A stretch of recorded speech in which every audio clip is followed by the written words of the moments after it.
From Raymond James Stadium in Tampa, Florida, Senior Day for 17 USF Bulls. And they need to win their last two games to get bowl eligible. It's been a long year for Charlie Strong and the gang. And today they face number 18 Memphis, having the best season in program history. And the Memphis Tigers need a win to ensure at least a share of first place in the West Division of the American Conference. Navy and SMU, they're playing against each other right now. The loser of that one is out of the division race. Cincinnati has Temple tonight at home. The Bearcats will try to clinch the East. And Memphis will host Cincinnati on Black Friday. Could be a preview of the American Conference title game. And Mike Norvell doing such a great job with the program in his fourth year. He has a terrific, diverse offense. You can see 8th in the country in scoring at almost 42 points per game. But Ryan Leaf, Memphis is facing a defense tonight, and with all of the troubles for USF this year, defense isn't one of them. Yeah, it certainly has been their calling card this season. They lead the conference in turnovers and are 3rd in the country. 8.9 tackles for loss, 4th in the nation. It's going to be the reason they need to win tonight. And a beautiful night it is as we're ready to go. South Florida won the toss, and they deferred their option to the third quarter. It's a short pooch kick fielded by one of the up men. And it's going to be really good field position here to start for Memphis, which is on average starting at the 32-yard line. Yeah, it's going to probably be a thought all day long for this USF football team, not kicking to those great returners. They'll start at the 30. Brady White, the junior from California, spent a year at Arizona State where Mike Norvell was the offensive coordinator. Great command of this offense. And look at what he has done the last 4 games. Absolutely incredible. From the 30, first down for Memphis, and White goes to work. His pass to the outside intended for DeMonte Coxie is well behind the junior from Louisiana. And Brady White has certainly been in concert with his receivers. It's going to be second down and 10.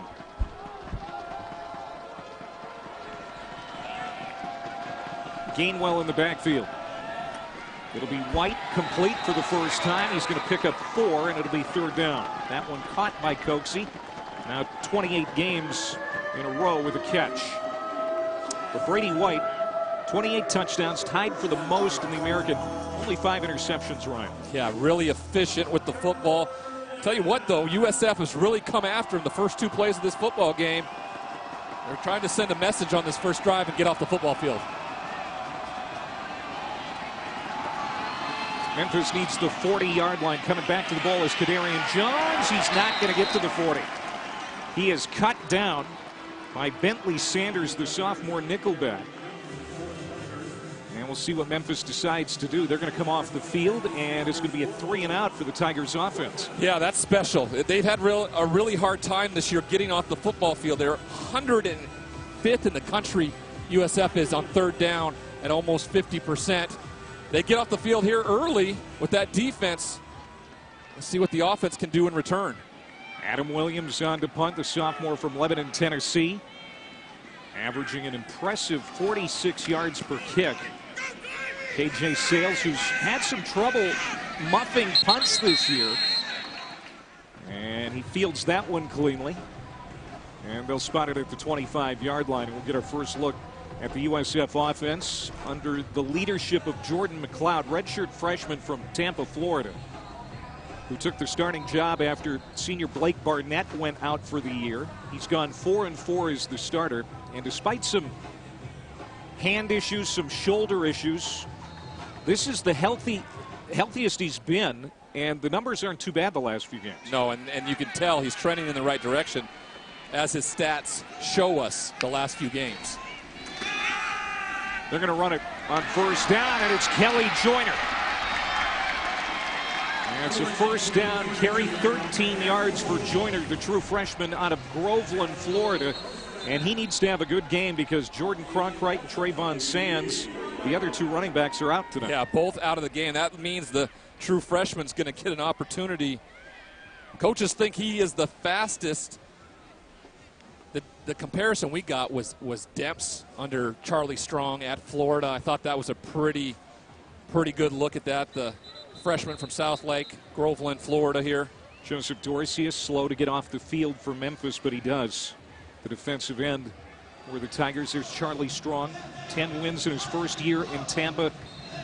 But it's trended down the last couple of years, 7 last year, and if they don't win the last 2, he's going to miss the postseason. On first down, throwing for the first time is Mcleod, and he hits Eddie McDoon, the Michigan transfer. That's going to be a pickup of 8. So a good start here for Mcleod in the offense. You know, when you script your first, 10, 12 plays like most teams do, you have you've practiced them the day before, and everything feels in rhythm, and you're surely seeing that on this side of the football with the USF offense. Back to the ground, and this is Joyner again. Look out. Joyner bounces it to the outside, spins at the 10-yard line, and he's got it down at the 6. Wendell Johnson, the strong safety, finally brought him down, but Joyner rips off a big run, first down and goal to go. Watch as he just follows his offensive lineman and breaks through the second level right here. In a way, he goes right here, does a great job. St. Felix gets in and makes a play to get a block and spring him for a few more. Joyner 2 carries, 60 yards already. That one went for 47. And he'll get the handoff again. Maybe a yard this time. Sometimes when you have the guys ahead of you go out because of injuries, these young freshmen get the opportunity and then just explode onto the scene and become a playmaker in your offense for the next 4 years of his career. We've been hearing for the last couple of weeks that this USF team has not given up.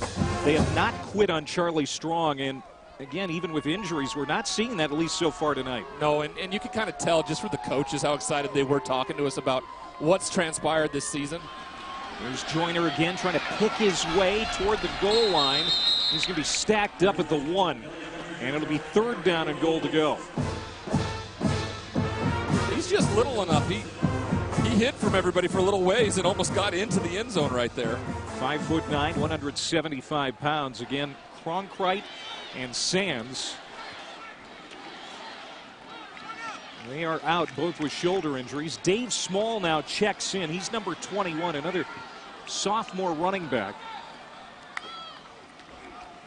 And he'll get his first carry, and it's a touchdown run. Dave Small capping an impressive opening drive for the Bulls. And the number 18 team in the country is on its heels early here in Tampa.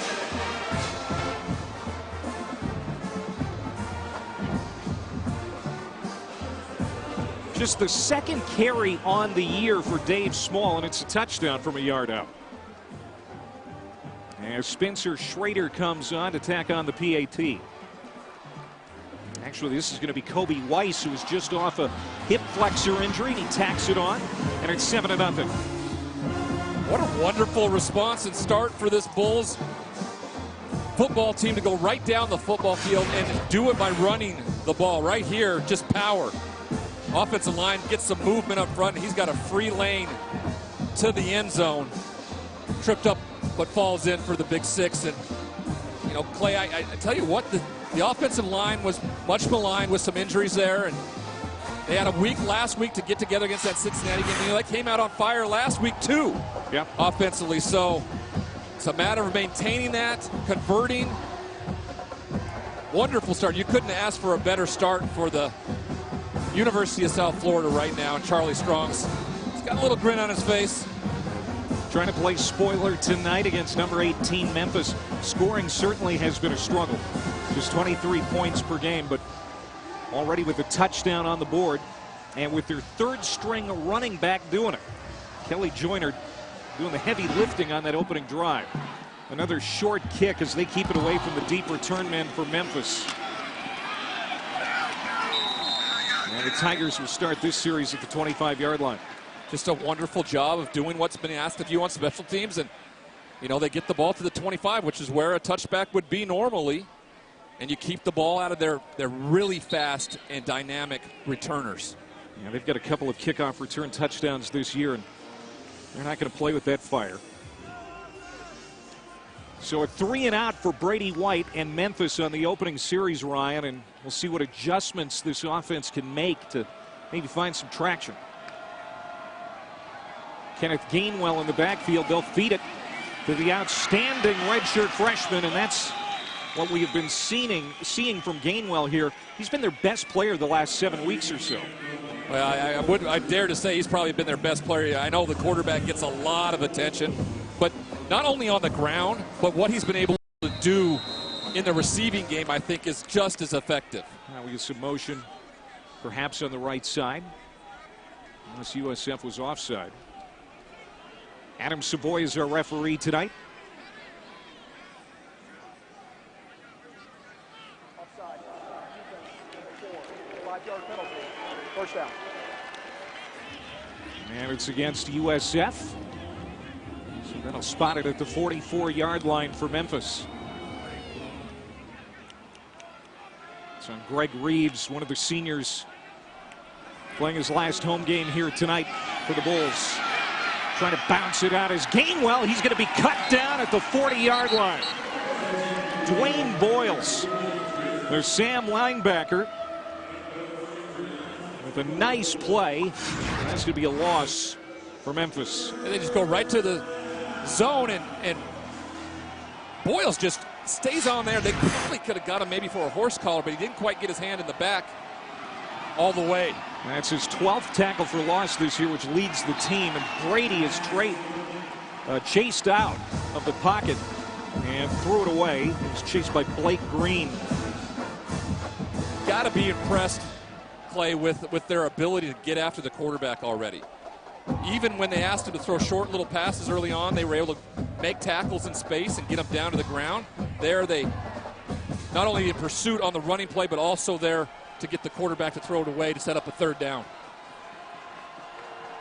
And again, this defense better than the record would indicate. They held Temple to 10 offensive points the week before, keeping Cincinnati in check last week. Here's White sliding up in the pocket, looking for a receiver deep downfield. Well overthrown, a little contact, but no penalty flag. And Memphis is going to have to punt again as Kirk Livingston, another senior for the Bulls, was in the backfield to disrupt Brady White. Yeah, they got to get pressure on him.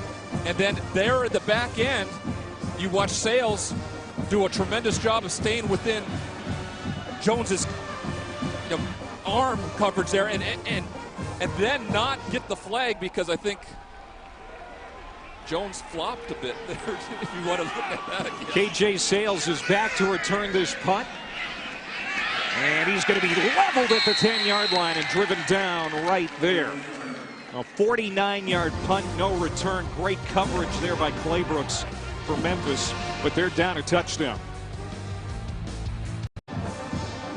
Back here in Tampa, number 18 Memphis has taken a shot here early on, trailing USF. This is an important game for the Group of 5 race. Memphis, the highest ranked team this week. Cincinnati dropped from 17 to 19 after that close call with USF last week. Boise State has a tough game tonight at Utah State. They're watching for losses in the American. That will help Boise. App State, SMU still in the hunt as well. So South Florida has it first down at 10 at their own 10-yard line. No offense really to speak of here from the Memphis Tigers yet tonight, as Randall St. Felix makes his first catch of the ball game. You know, you couldn't have asked for a better start for the USF Bulls right now. Not only getting 2 stops plus a score. It's been a really impressive start to this football game. Mcleod 2 for 2 passing. There's his first incompletion. Pass is incomplete. It was intended for Bryce Miller. Now Jordan Mcleod, redshirt freshman quarterback, has been the starter the lion's share of the year because that guy is out for the season. Blake Barnett has opened the year as the starter the last 2 seasons, but both years riddled with injuries. This year out with an ankle. Yeah, the Alabama and Arizona State transfer really started his career well here, and injuries have just decimated it. And he still has an option to apply for a 6-year of eligibility. We don't know if we'll go there. Offense, number 73, 5-yard penalty, third down. Well, the penalty is the bad news for USF. The good news is it's on Donovan Jennings, and the fact that he's out there at all is good because he was questionable. Did not play last week because of an ankle injury of his own suffered against Temple. Yeah, the ability to have him back at left tackle, which could move Marcus Norman back to right, really establishes a solid offensive line. And I think you saw that on that first drive.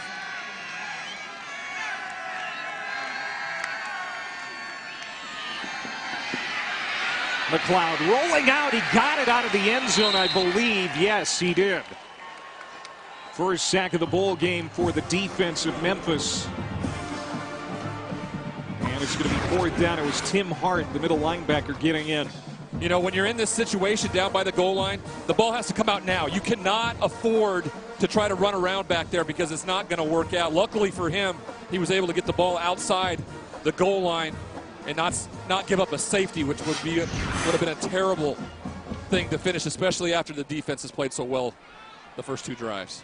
It's a good stop for the Memphis defense under first-year defensive coordinator Adam Fuller.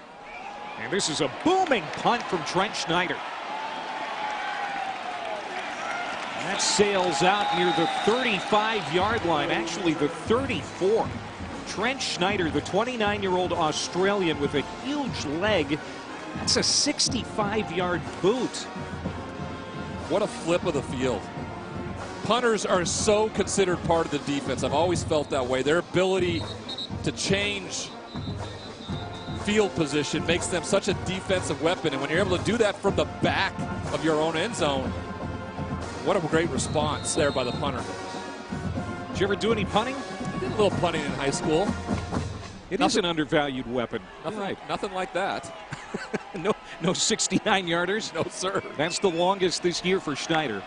Patrick Taylor in the backfield, his second game back from injury for Memphis, but they're going to throw it and get it in the hands of Jones. Jones gets around a block and gets out to the 43-yard line for Memphis, about a yard short of a first down. It's a 9-yard pickup.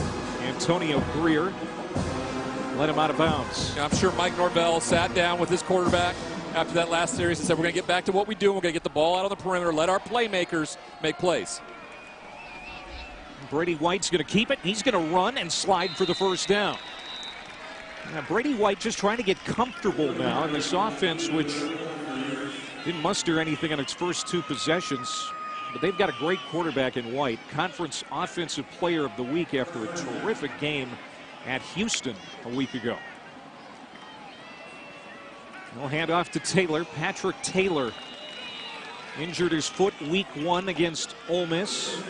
Isn't dealing with any pain, but he's not back to 100%. Not the Patrick Taylor of old. He's still playing his way back. Yeah, and the conditioning process of it all, right? Being gone for so long and having to condition yourself back into play. They're giving him some opportunities today to play, and he's going to take the most of it.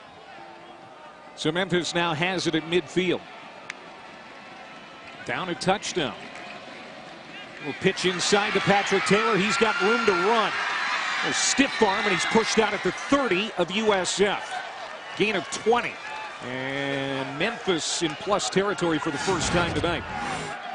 Just a wonderful job of them isolating the defensive end and then pitching or shovel pass forward there to Patrick Taylor, who picks up a big first down. So much creativity in this offense. Yeah, it really is. What Mike Norvell is able to do offensively is pretty special. It's Taylor again, and he is upended at the 30. Mike Hampton, a terrific defensive cornerback. I mean, he is great in pass coverage and also great against the run. Well, and a lot of times you don't get that out of cornerbacks. They're always about coverage. Instead, he gets up there and throws his head right in the mix and brings him down for a tackle for loss. That's the guy that Brady White wants to avoid in passing situations, too. A terrific cover corner. Gainwell back in the game, and he's taken it up the middle inside the 25-yard line to the 24, where he is stacked up, and it'll be third down. Third down has been good most of the year for Memphis. 47%. That's tops of the conference. They were 9 of 13 at Houston last week. Definitely the weakness of this defense. Dumped off short. Caught, and it's going to be short of a first down. Antonio Gibson with his first reception of the game. But there's Antonio Greer flexing after the defensive stop. You got to love the play call, and it looked like it was going to be a jailbreak, and defensively, stud still. Roberts, all of them up there making plays. Going to go for it here on 4th down. They're not afraid in this situation. They're 12 for 20 on the year. Another inside pitch to Antonio Gibson. And it looks like he got it. That's the second time we have seen that play here in the first quarter, and both times with success. Yeah, but this time they utilize Antonio Gibson, their big playmaker out on the perimeter, but put him in the backfield. And again, just a shovel pass.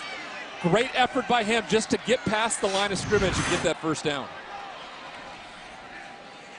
First down, Jones on the screen inside the 5. Kadarian Jones coming off a career-high 5 catches last week in the game against Houston. He has been a valuable part of this Memphis offense. Give him 16. It's first down and goal to go for the Tigers. The thing about this offense is that they can explode at any time, Clay, and get the ball out to the perimeter like that to playmakers like Kadarian Jones, Antonio Gibson. That's where those explosive plays happen. 10th play of the series. Patrick Taylor, touchdown Memphis. Oh, that's got to feel good for the senior from Humble, Texas. After sitting out those many weeks, gets in the end zone for the first time since coming back. Yeah, they bring an unbalanced line out there, and instead of what the traditional sweep looks like, they almost open up to it. Allow him to get into the end zone. He uses his power. The 6'3", 220-pound. And Riley Patterson tacks on the extra point to tie it up with just over 5 minutes to go in the quarter. Memphis, after a slow start, gets in the end zone, trying to get win number 10 on the year. We're tied at 7 here in Tampa.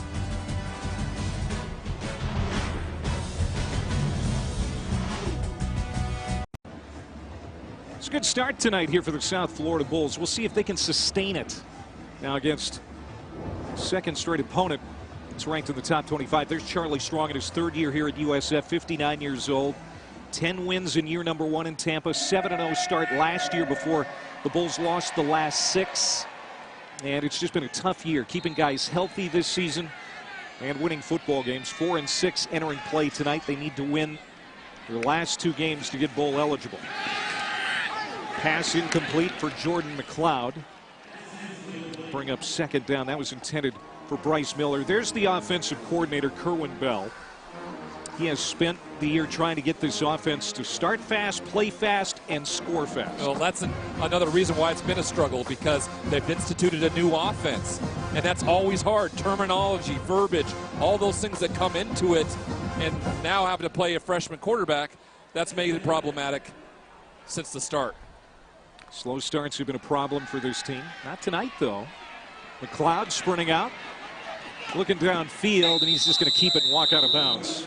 He was trying to find a receiver down there, but good coverage in the secondary, and Quindell Johnson angled him out. So now it's 3rd down and fairly long. Now, Kerwin Bell, if that name is familiar, it should be, especially down here in the state of Florida. Of course, he was the SEC Player of the Year back in 1984. As quarterback of the Florida Gators, won a Division II national title last year at Valdosta State.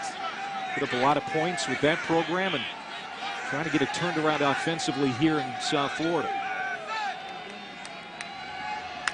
3rd down and 8. Mcleod hit, gets away, stays on his feet. Now he'll try to run for the first down, and he is cut down from behind hard at the 31-yard line. And that was Joseph Dorcius who tracked him down, but it's going to be a 3-and-out for USF. Yeah, a good job by Jordan Mcleod to stay alive here, but watch Dorcius get up off the ground and stay in pursuit, and is the one that brings him down and stops him short from getting a first down. Big stop. Dorcius, non-stop motor right there, and that was an example. We might even see Dorcius show up on offense tonight for Memphis. He plays a little fullback for the Tigers. Another big punt by Trent Schneider. Trevion Samuel is not going to get anywhere. He's pulled down at the 19-yard line. That is a 53-yard punt for Trent Schneider. who is making a bid to be the MVP of this game. That's what I like to see, though. You know, guys contributing when they need to, keeping these return specialists for Memphis, you know, from making big plays. Brian Norris with that special teams tackle. Second straight 3 and out for the Bulls. And now Memphis will go back to work with Brady White. 7 for 10, 59 yards.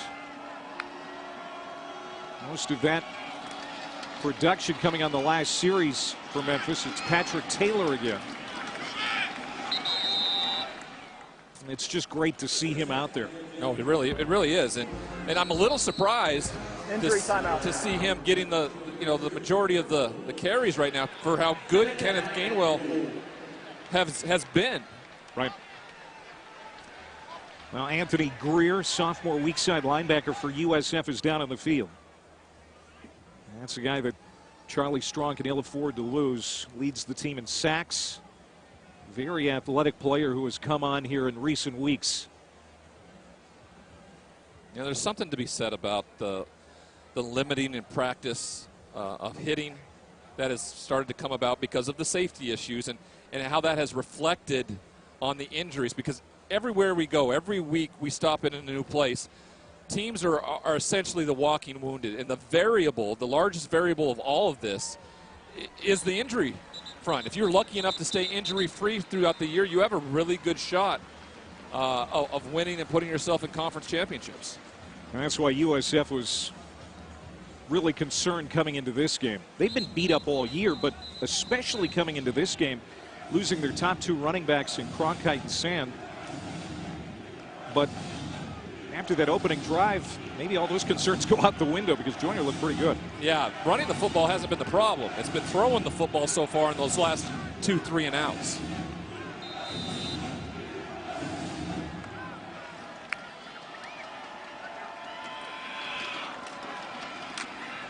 That's a handoff again to Patrick Taylor, and he is going to be close to the line to gain.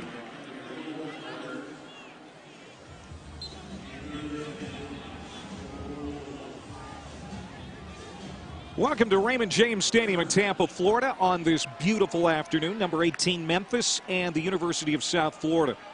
And Memphis, the highest ranked team in the group of 5, trying to keep those New Year's 6 hopes alive. Alongside Ryan Leaf, I'm Clay Matvick.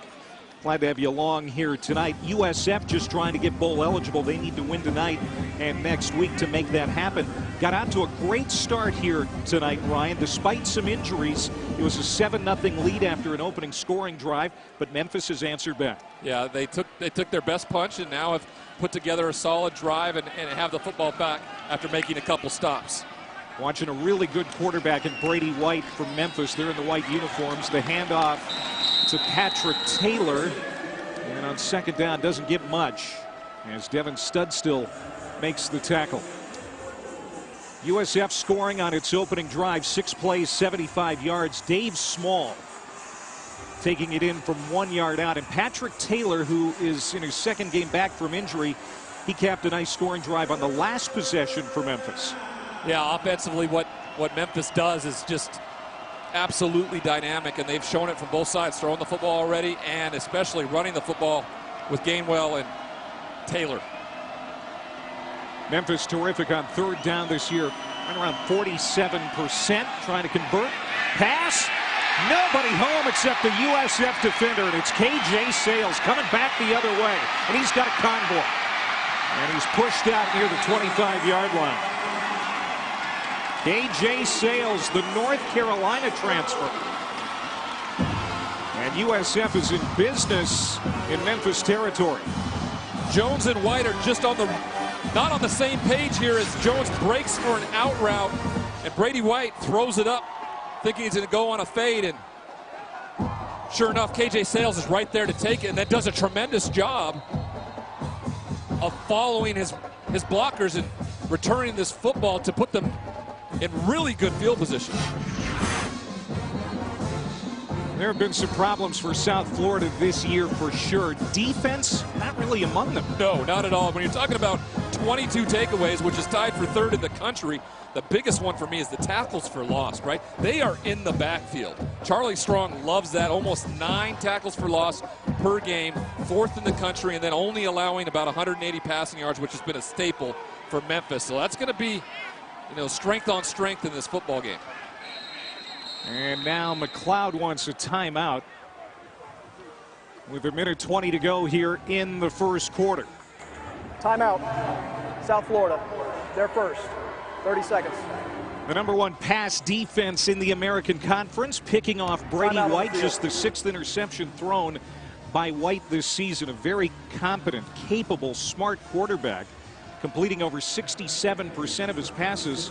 That's a mistake you really don't expect White to make. Well, and I don't know if it was his, right? We talked about the miscommunication. The receiver runs it out there, and KJ Sales is just in cover 3, which means he's got to cover that back end like that. He's doing his job, and Brady White throws it thinking that Jones is going to be going by him, and that doesn't happen. And KJ Sales is, Johnny on the spot, makes the big play, and now sets up this offense that has struggled the last 2 drives in a position to score here. Jordan Mcleod, he took over the starting job after senior Blake Barnett went out for the year earlier this season. He's gone 4-4 as the starter. He's had some injury issues of his own. But he started out pretty sharp here tonight. Hands off to Kelly Joyner, who runs it to the 20-yard line. Now, Joyner is a true freshman with pretty good speed. We have already seen that here in the first quarter. He's already got 69 yards on 5 carries. Jordan Cronkrite is out, the #1 running back, and his backup, Trayvon Sands, is also out, both with shoulder injuries. The opportunity for Kelly Joyner, the young freshman, to really step up, and he has so far in this football game and needs to continue. Mcleod lobbing it up, looking for St. Felix. It's off his hands, incomplete. Randall St. Felix, the sophomore out of Miami, and T.J. Carter was in on the coverage. It should have been caught, so it's 3rd down and 7. Yeah, about as good as you could throw this football, just out of the reach of the outstretched arms. St. Felix not able to pull it in there. That would have been a huge throw and catch. Instead, they have to convert here now on 3rd down and not put them in a position to attempt a field goal where they really struggled a week ago. St. Felix, his numbers are down from last year. Part of the problem has been having a green quarterback in Jordan Mcleod, but he really put that on the money. 3rd and 7. Mcleod again going toward the end zone, incomplete. The time he wanted Bryce Miller, and it's 4th down, and we'll see what Charlie Strong elects to do. You alluded to Spencer Schrader's field goal issues a week ago. Missed 4 of 5 last week, including that critical 33-yarder. But Kobe Weiss has returned from a hip flexor injury, and he will be the one to come on out and kick. This will be a 37-yard attempt. Weiss was the main kicker last year. For the lead, they got it. Kobe Weiss, the junior from Gainesville, Florida, makes it 10-7 with 36 seconds to go here in the opening quarter.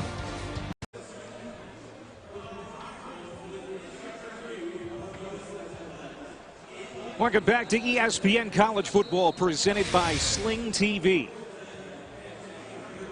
It's 10-7, USF, with a ranked team on its heels in the first half for the 2nd straight week. It was like this last week against number 17 Cincinnati. Of course, the Bulls couldn't hold on in that game. And they've got Memphis thinking about some things here early. Yeah, they get 2 weeks in a row the top-ranked Group of 5 team, as Memphis leapfrogged Cincinnati this week in the rankings. And USF is doing everything they can to try to make sure they're no longer in the rankings with getting a win and stealing one away here today. This Bulls team has struggled to score points this year, averaging 23 per game. The question is, can they keep up scoring with Memphis tonight? So far, so good. It's obvious what the tactic is going to be on kickoffs here tonight. They have not kicked it deep yet. Some decent field position again for the Tigers, who are the highest ranked team in the Group of 5. You talked about Cincinnati dropping from 17 to 19 after the close call with USF last week. They host Temple tonight. Of course, the Owls beat Memphis. Boise State, they have a tough game tonight at Utah State. They're hoping for losses in the American Conference. Brady White kind of got out to a slow start here tonight. There was nothing to speak of offensively on the first 2 possessions for Memphis, but then they came alive. Yeah, and it was about doing what they're good at, and that's throwing the football out on the perimeters and getting to this guy, Kenneth Gainwell, and letting him do his business. 117 rushing yards per game. That is 10th in the country for Gainwell. He has been the Tigers' best player really the last 7 or 8 weeks. Yeah, he definitely has. I feel like he's been the best player for them all year long, especially after Patrick Taylor had gone out. He's really the guy that kind of stirs the drink for everybody out there, and oh, he's been special, not only rushing the football, but catching the football out of the backfield. This might be a free play here for Memphis. It's going to be incomplete. Jones couldn't haul it in. That's going to be the last play of the quarter. Offside. Defense, number 92. 5-yard penalty results in a first down. The period will be extended for 1 untimed down. 1 untimed down because the period can't end on a defensive penalty. It was John Waller, the defensive tackle. Redshirt freshman who's getting some PT here tonight because they've got injuries up front. Kevin Kegler, defensive tackle. He's got a lower back injury. He's not playing tonight. Kelvin Pinkney, he did not play last week with a hand injury. He's not playing again tonight. They'll run it, and it's Gainwell getting loose. Look out. Kenneth Gainwell on that untimed down takes it inside the 25-yard line. That's the end of the first quarter. And that's how the first 15 minutes will come to an end with an explosive play from the freshman Kenneth Gainwell. 35 yards, and he nearly broke it to the house. We have played 1. 10-7 here in Tampa. USF on top. If South Florida is going to be successful, they're going to have to be able to make tackles in space. Right here, you watch Devin Studstill. He's got to make that play there. Instead, he breaks the tackle and then takes off for a huge gain to end the first quarter. And Kenneth Gainwell will get it again here as we start the second.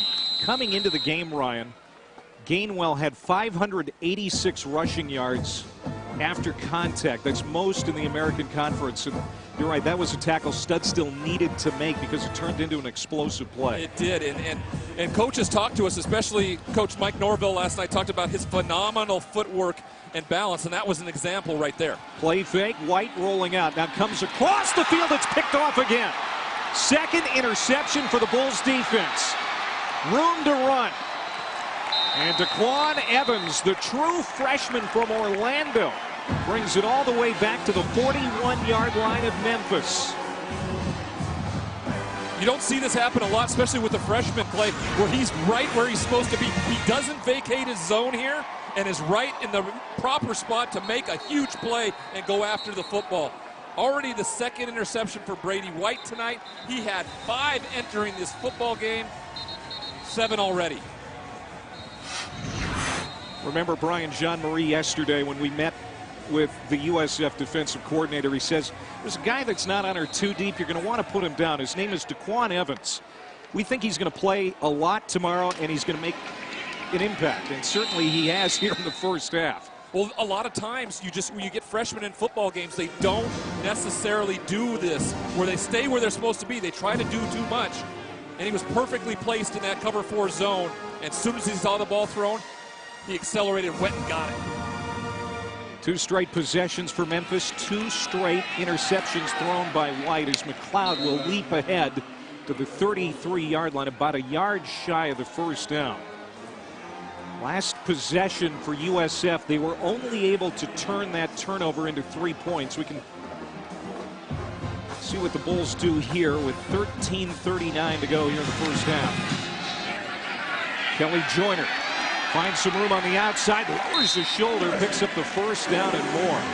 8-yard run for Kelly Joyner, true freshman out of Groveland, Florida. He is going to be the feature back tonight for USF with Jordan Cronkright, the senior, out.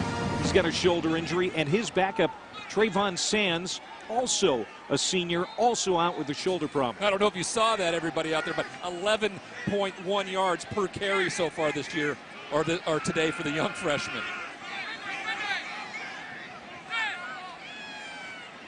And now Dave Small in the backfield to the right of Mcleod. Mcleod wants to throw. Has time to do it. Now feeling some pressure, moves to the outside, and it is incomplete. He threw it right at the stick for Randall St. Felix. Injuries have been a real problem for USF this year, particularly at quarterback, where they thought Blake Barnett was going to lead this offense. He is out for the year with an ankle injury. Cronkite, Sands not available tonight. A couple of seniors on senior night. They certainly feeling disappointed that they can't be a part of this. Yeah, for sure. I mean, your last game at home, difficult scenario to be in. Small takes it straight ahead. He has a touchdown run tonight. He capped that opening scoring drive for the Bulls. 6 plays, 75 yards, and 218. It's an impressive start to this game for USF. You know, we kind of rolled over it there. We were talking about the injuries, but right there, Mcleod in that situation on a first down when he gets pushed and shoved outside the pocket, he's got to complete that pass, or if he wanted to, just run and run and run. Those are the types of things the young freshman has got to continue to improve on, and they need to get points here after that big second interception. Mcleod, the 4-star recruit out of Plant High School here in Tampa, dumps it off to Wilcox, the great tight end, his favorite receiver. But there's Joseph Dorcius again to make another nice play for Memphis, and now it's 4th down. Dorcius does a great job here. Demetrius Harris has just got to get on him and make a block there, because Wilcox will get the first down if that block gets made by Harris right there. It sets up another field goal opportunity.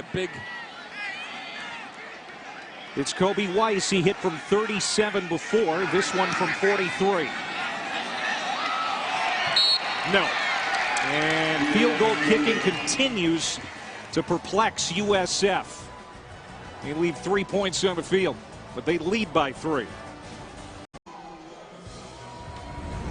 Back in South Florida, you're watching the American Conference on ESPN. Raymond James Stadium. 10-7, USF leading number 18 Memphis. We'll see how Brady White responds now. The last 2 series, he has thrown 2 interceptions. Interceptions number 6 and 7 thrown on the year. He's going to dump it off short to Kenneth Gainwell on first down as they start at the 26-yard line. And when we were talking to Mike Norvell, Brian, he says that this guy is unfazed by disappointments, by adversity. He even got booed by his own fans during the Navy game, and after the game, he kind of laughed it off.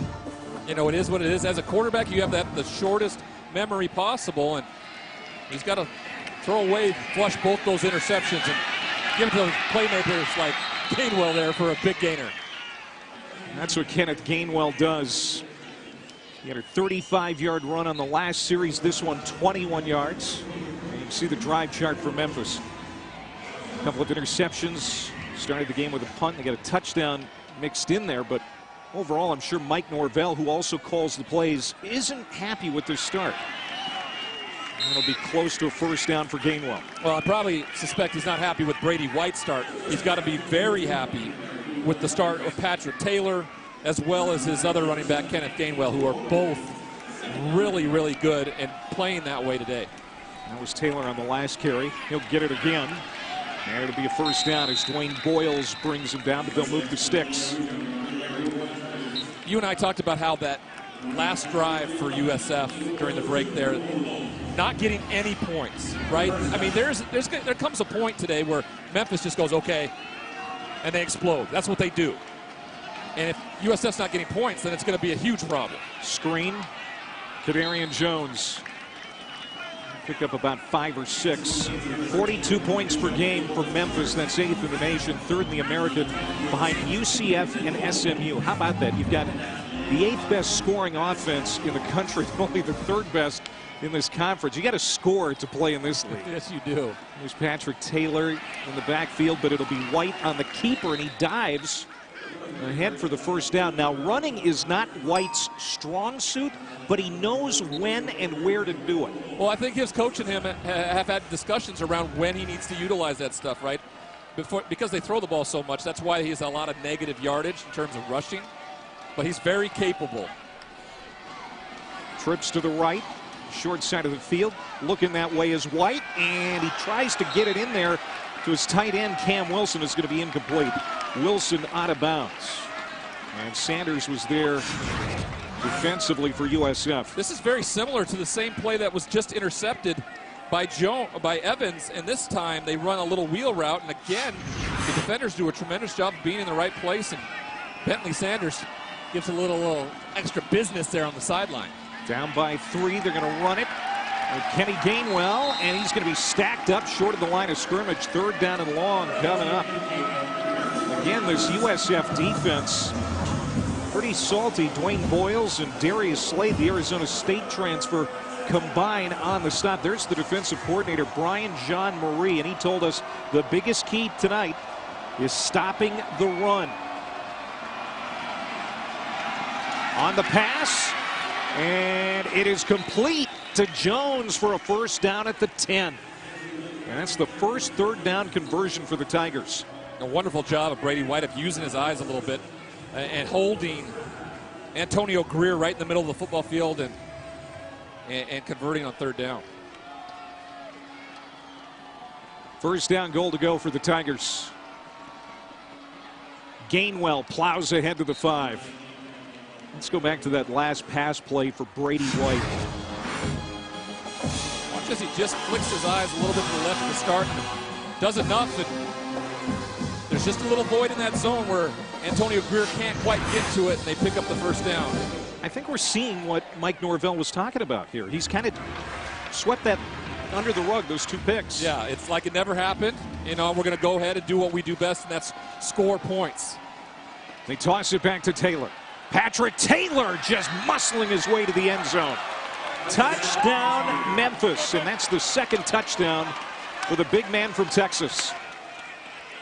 The biggest difference between Gainwell and Patrick Taylor is just that extra size, that strength, and that physical nature, especially when he gets the football down near the goal line. Here, another job of just simply sliding it almost like a shovel pass, but behind, and he just forcefully pushes people out of the way with the help of his offensive lineman and gets in for another 6.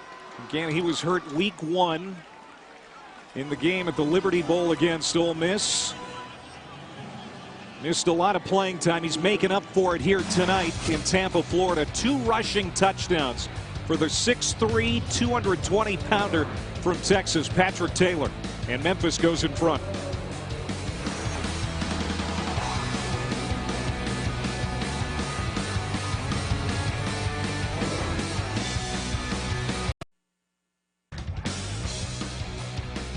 ESPN College Football is presented by Sling TV, the best of live TV, and get thousands of top shows and movies on demand. How does the bull not win this race? Well, I mean, how do you let a hot dog beat? Hot dog's got some pretty muscular legs there, it looks like. So. And Memphis looked pretty muscular on that last drive, especially their senior running back Patrick Taylor, his 2nd touchdown run of this game, capping an 11-play, 74-yard scoring drive. And Memphis now, despite a couple of turnovers, they have the lead, as USF has scored only 3 points off those Tiger turnovers. You probably could say everything that could have gone wrong for Memphis so far has, and USF still hasn't done enough to get them in that position. Well, tonight at 7:30 Eastern on ABC and the ESPN app, Saturday Night Football, presented by Bass Pro Shops and Cabela's. Justin Herbert and number 6 Oregon looking to keep their college football playoff hopes alive against Herm Edwards and the Sun Devils. Should be good. The Ducks have won 9 in a row since that week 1 loss to Auburn way back in August. There's something about Sun Devil Stadium. I know 22 years ago, I walked in there undefeated, ranked in the top 10, and got beat. Yeah, it's tough. Tough place to play for sure. Oregon's still in the hunt. So is Utah to the Pac-12 for a college football playoff berth. Jaquez Evans, the Wildcat quarterback for USF, lunges ahead. He did not play last week. He was in concussion protocol. Got hurt October 26th at ECU. And you know, when we were talking to Charlie Strong and Kerwin Bell, the offensive coordinator, they said Jaquez could be a big part of our rushing attack tonight. Well, that's the thing about this, right? You have a package for him, and you go ahead with it. you have to believe it's going to work, or you're just not doing it to do it. True freshman out of Atlanta, and he'll spin ahead. That's a positive gain, but it's going to be third down and fairly long here for USF as Jordan Mcleod makes his way back on the field. The offense that Kerwin Bell brought to here, very pro-oriented. He calls it the pro spread. You know, real detailed routes and screen game, but what's been the big change, he's really had to reduce the verbiage, right? In the NFL, you hear all the time about that. Here, it's down to one word. It tells everybody else what they're doing. Keep it simple, right? Yeah. 2 for 6 on third down are the Bulls. Getting heated up is Mcleod, and down he goes. He is sacked. That is his second sack for Memphis, and this time it's Everett Cunningham, the defensive end. You ask the starting quarterback, who's your most proficient passer, to watch 2 running plays and then come in and be situational and try to throw it. Memphis just brings the house. Mcleod's not seeing the football field very well, and it's another 3 and out.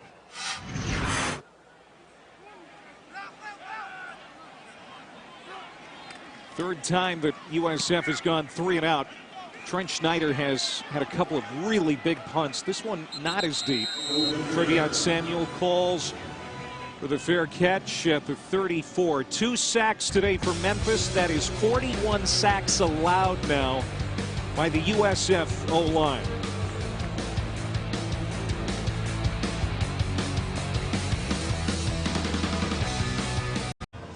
Now Memphis in front, 14-10 with 5:56 to go here in the first half. College football playoff rankings brought to us by Capital One, Ryan Leaf, and you can see that Ohio State took care of Penn State today. Looking forward to those games in the Pac-12 tonight. Do you expect any trouble for LSU? Nothing for LSU. I think they're walking into the SEC championship unblemished. They will have a fight on their hands with Texas A&M a week from now, especially after how that game went last year in 7 overtimes and all of that. But I think they're putting themselves in a position to head to Atlanta and face Georgia for the SEC championship. Georgia leading Texas A&M right now as Kenneth Gainwell carries here for Memphis. Dwayne Boyle's another tackle. He has been active for the Bulls. Here's a third down coming up. They need to stop. They need to stop here, and they need that offense to do something. If they can continue to try to get turnovers like they have, they need to maybe turn points in themselves. It's a sneak for Brady White, and he's got it. Yeah, with his feet, he's been pretty good here in the first half. It's hard to stop, a 6'3", 220-pound quarterback when he lines up around those big uglies up front and just goes forward. I think it's the best third down and 1 call you have out there is that quarterback sneak. Third down becomes first down at the 46-yard line. Gainwell in the backfield. They're running out of the pistol. And Kenny Gainwell diving ahead. And that will be an 8-yard pickup. Brady White transferred to Memphis sight unseen. He just wanted to stay with Mike Norvell, who was the guy who recruited him, who was his offensive coordinator at Arizona State. Just a lot of trust between those two gentlemen. Brady, in fact, used to babysit for the Norvells. Yeah, the recruiting relationship's where it all started. And it's just continued and continued until he's here. That bond is thick between players and coaches sometimes. And that's going to be another Memphis first down. Well, I think when they're successful, when they really are cultivated, that's when great things. The reason I went to Washington State is because Mike Price called me the day of the Rose Bowl and said, "I'll make you a deal, Ryan. You come here and play for me. We'll play in that game together." I was watching it on TV.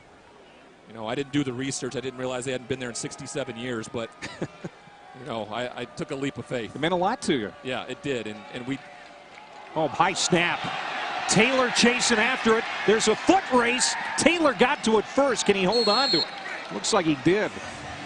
Big loss for Memphis as the snap from Dustin Woodard sailed past Brady White, past Patrick Taylor, and it's a scramble all the way back to the 29-yard line, a loss of 28 yards. Miscommunication as Dustin Woodard just snaps it before Brady White's expecting it, and it flies right past him. And luckily enough for them, they get on the football. That's just what I was talking about. This defense needs to continue to make plays like this and get the football back, either score themselves or make it almost impossible for USF not to get points. Dustin Woodard, his 49th straight start. First team all-conference last year as a guard, playing center this year, and has been playing it really well.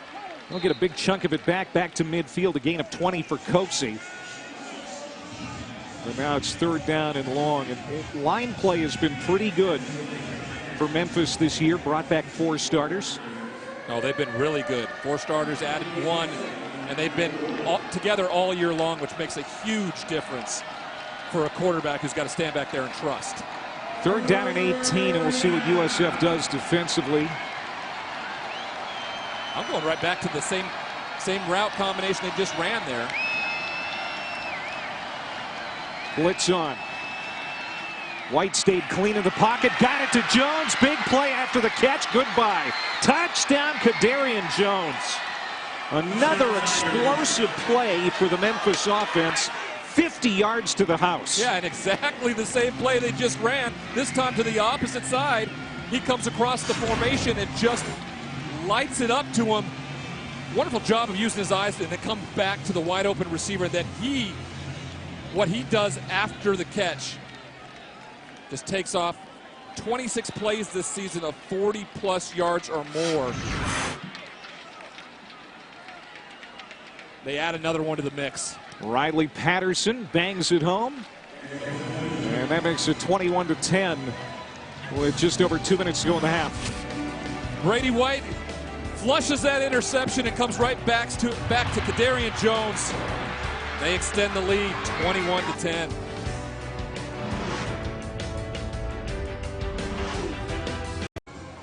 They're breathing a little easier on that Memphis sideline now after a slow start. It's 21-10. Kadarian Jones with a 50-yard touchdown reception. As number 18 Memphis leads it by 11. There's their head coach Mike Norvell. 35 wins in less than 4 years at Memphis. Just 38 years old.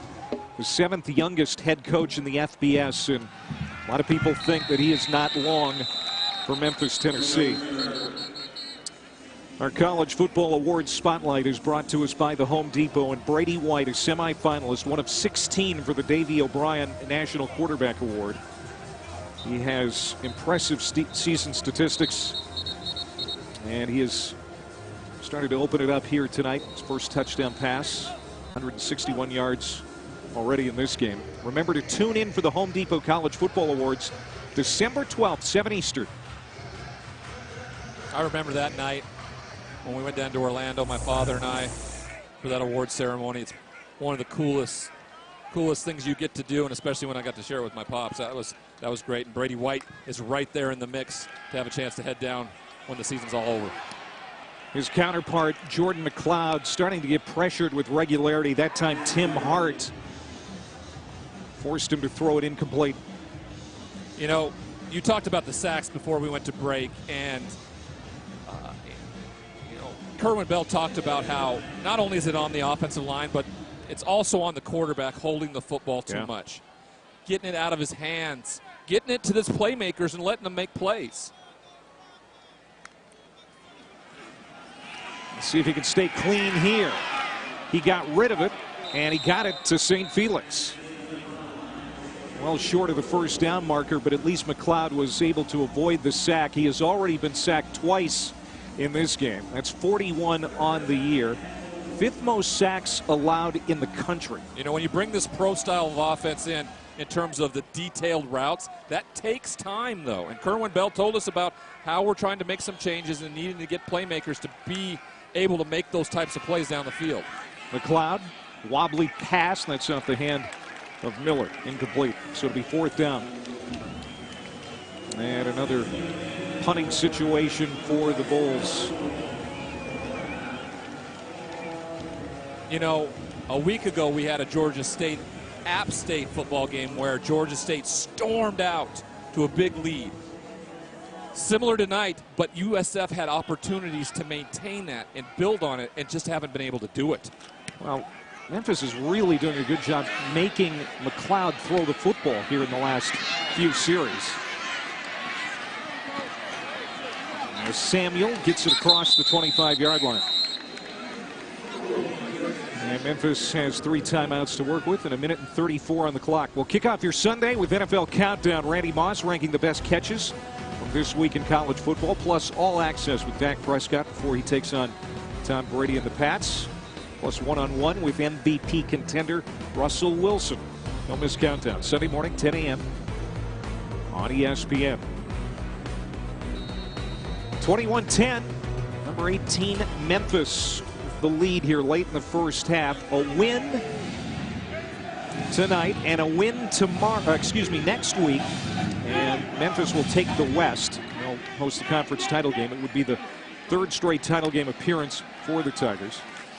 Cincinnati plays Temple tonight on ESPN2. A win for the Bearcats, and they clinch the East. That pass incomplete, 2nd down. You know, we're going to get to see an opportunity for Brady White and this Memphis Tigers football team with 1:27 to go to see a little 2-minute drill. I think, you know, a lot of times people think they're always in a 2-minute drill, but doing the right thing here will continue to give them an education on when things get tough down the line, because they're going to have to play a tough Cincinnati team next week and then a tough American championship to get into the possible Cotton Bowl with a victory. There's that slant pass again. Another catch for Antonio Gibson. And he'll spin close to the 40-yard line. They'll move the chains. Clock will stop for a bit. And it starts to crank again. Again, Memphis has all of its timeouts left.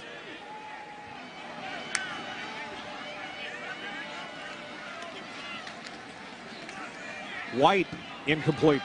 That was Tice Daniel, the tight end, that he was trying to hook up with. I will say this. Normally this year in the film we've watched this week, a lot of Brady White's wide receivers have been running wide open all year long, and this is really the first time that they've really been pressured defensively, especially with some good corners and some good safeties, and therefore we're not seeing a lot of completions, but more throws that are overthrown or not in the right vicinity right now. So this is a good opportunity. I bet you Mike Norvell's pretty happy with the chance to get a solid competitive game here against USF. Good defense. Forced Memphis to punt on their first 2 possessions. Picked off a couple of Brady White passes here in the first half as Coxie makes the catch and wiggles his way to the 43-yard line. Another example of missing a tackle in space. And Coxie, these wide receivers are so capable of making big plays after contact. Got a good kicker in Riley Patterson. They're getting close to field goal range as Coxie makes another catch. Gain of 5. They will stop the clock for the first time with a timeout. Memphis, their first. 30 seconds. 30-second timeout. And let's take a look at Ryan Leaf's leaflet. That youngster. Were you even shaving then? I was gluing facial hair on my face to make me look older. So this week I really wanted to dive into the disparity between the Power 5 conferences in terms of what the ACC, SEC do, and only playing 8 conference games. You know, for the last 4 years or so, we've had Clemson and Alabama, both from divisions and conferences that don't play the same amount. And for me, it's something that has to change, because if you have an irregularity between the conferences, how can they be fair when it's done? But there has been no consequence to Alabama, Clemson, or anybody in those 2 conferences. I'm with you. Maybe this year. Maybe finally the committee says, Alabama, not enough. Yeah. Get rid of the Western Carolina game, play another conference opponent. I'm with you. That one is complete and quickly out of bounds as Gibson to stop the clock. It'll be 3rd down, 36 seconds to go here in the first half. There's Riley Patterson. He's got a very strong leg. He's 12 of 14 this year with a long of 50. His career long is 52. So, you know, they're already within his range. I'm sure they would like to pick up a few more yards. Oh, and they're going to be aggressive here. He's got a plethora of wide receivers to go to. He's had 6 different ones already tonight. Handoff. And escaping again as Patrick Taylor got into the secondary to the 28-yard line.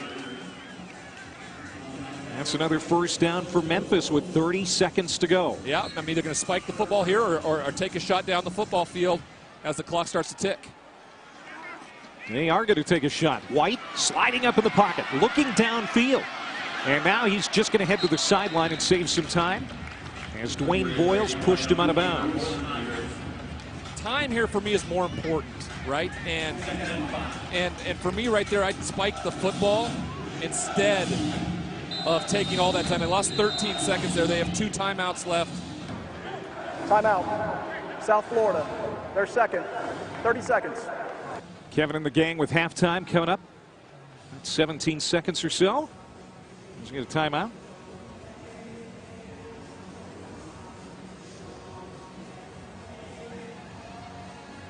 Memphis 9-1, 5-1 in the American, a 3-way tie for first in the West coming into this game. And they own the tiebreakers against Navy and SMU, who are playing against each other right now, which is essentially an elimination game. The loser of SMU Navy out of the division race. And you can see Cincinnati in good shape. 6-0 out in front in the East. The Bearcats with a win tonight against Temple can clinch the East. And if that were to happen, SMU becomes the biggest cheerleaders for Cincinnati. SMU currently leading Navy 21-10 at halftime. 17 seconds to go here in the half. 2 timeouts left for Memphis. Rolling out White. Has 1 touchdown pass. Here in the half, he throws that incomplete. Just got rid of it. And 12 seconds left. Wonderful coverage downfield by the USF defense. Really being in the right spot like they have been most of the night in terms of sitting in their zones. Where they've struggled is tackling and getting guys to the ground, especially those speedy receivers after they make the catch.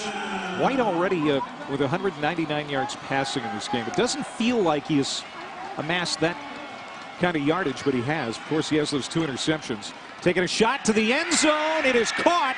Was he in? Yes. DeMonte Coxey stayed in bounds for the touchdown. A 23-yard shot to the goal line, and it's caught by Coxey. What a wonderful throw. Right in the middle of the pocket. He's standing solid. Coxey goes up, and what I think is really important here is he extends his hands. Catches it with his hands, gets that foot down, and continues through with possession. This is most likely going to be confirmed as a touchdown, and it is. And the extra point by Patterson to make it 28-10. That's exactly what South Florida was trying to avoid, that touchdown right ahead of half, because for at least the first quarter, USF dominated play in this game. Well, they did defensively, but what does Memphis do so well? And that's just, they score points at an avalanche pace. And that's what they do. Also, they just get rolling and rolling. They did it with the running game early, and then there on the last 2 drives, big plays by their wide receivers. Brady White being accurate. You talked about it. Dealing with adversity, getting over those 2 interceptions immediately and rolling. Since their only loss at Temple, Memphis has put together 4 straight 40-point games. And they're well on their way to doing that here tonight. After falling behind 10-7, they have outscored the Bulls 21-0. They are averaging 42 points a game. They're well on their way.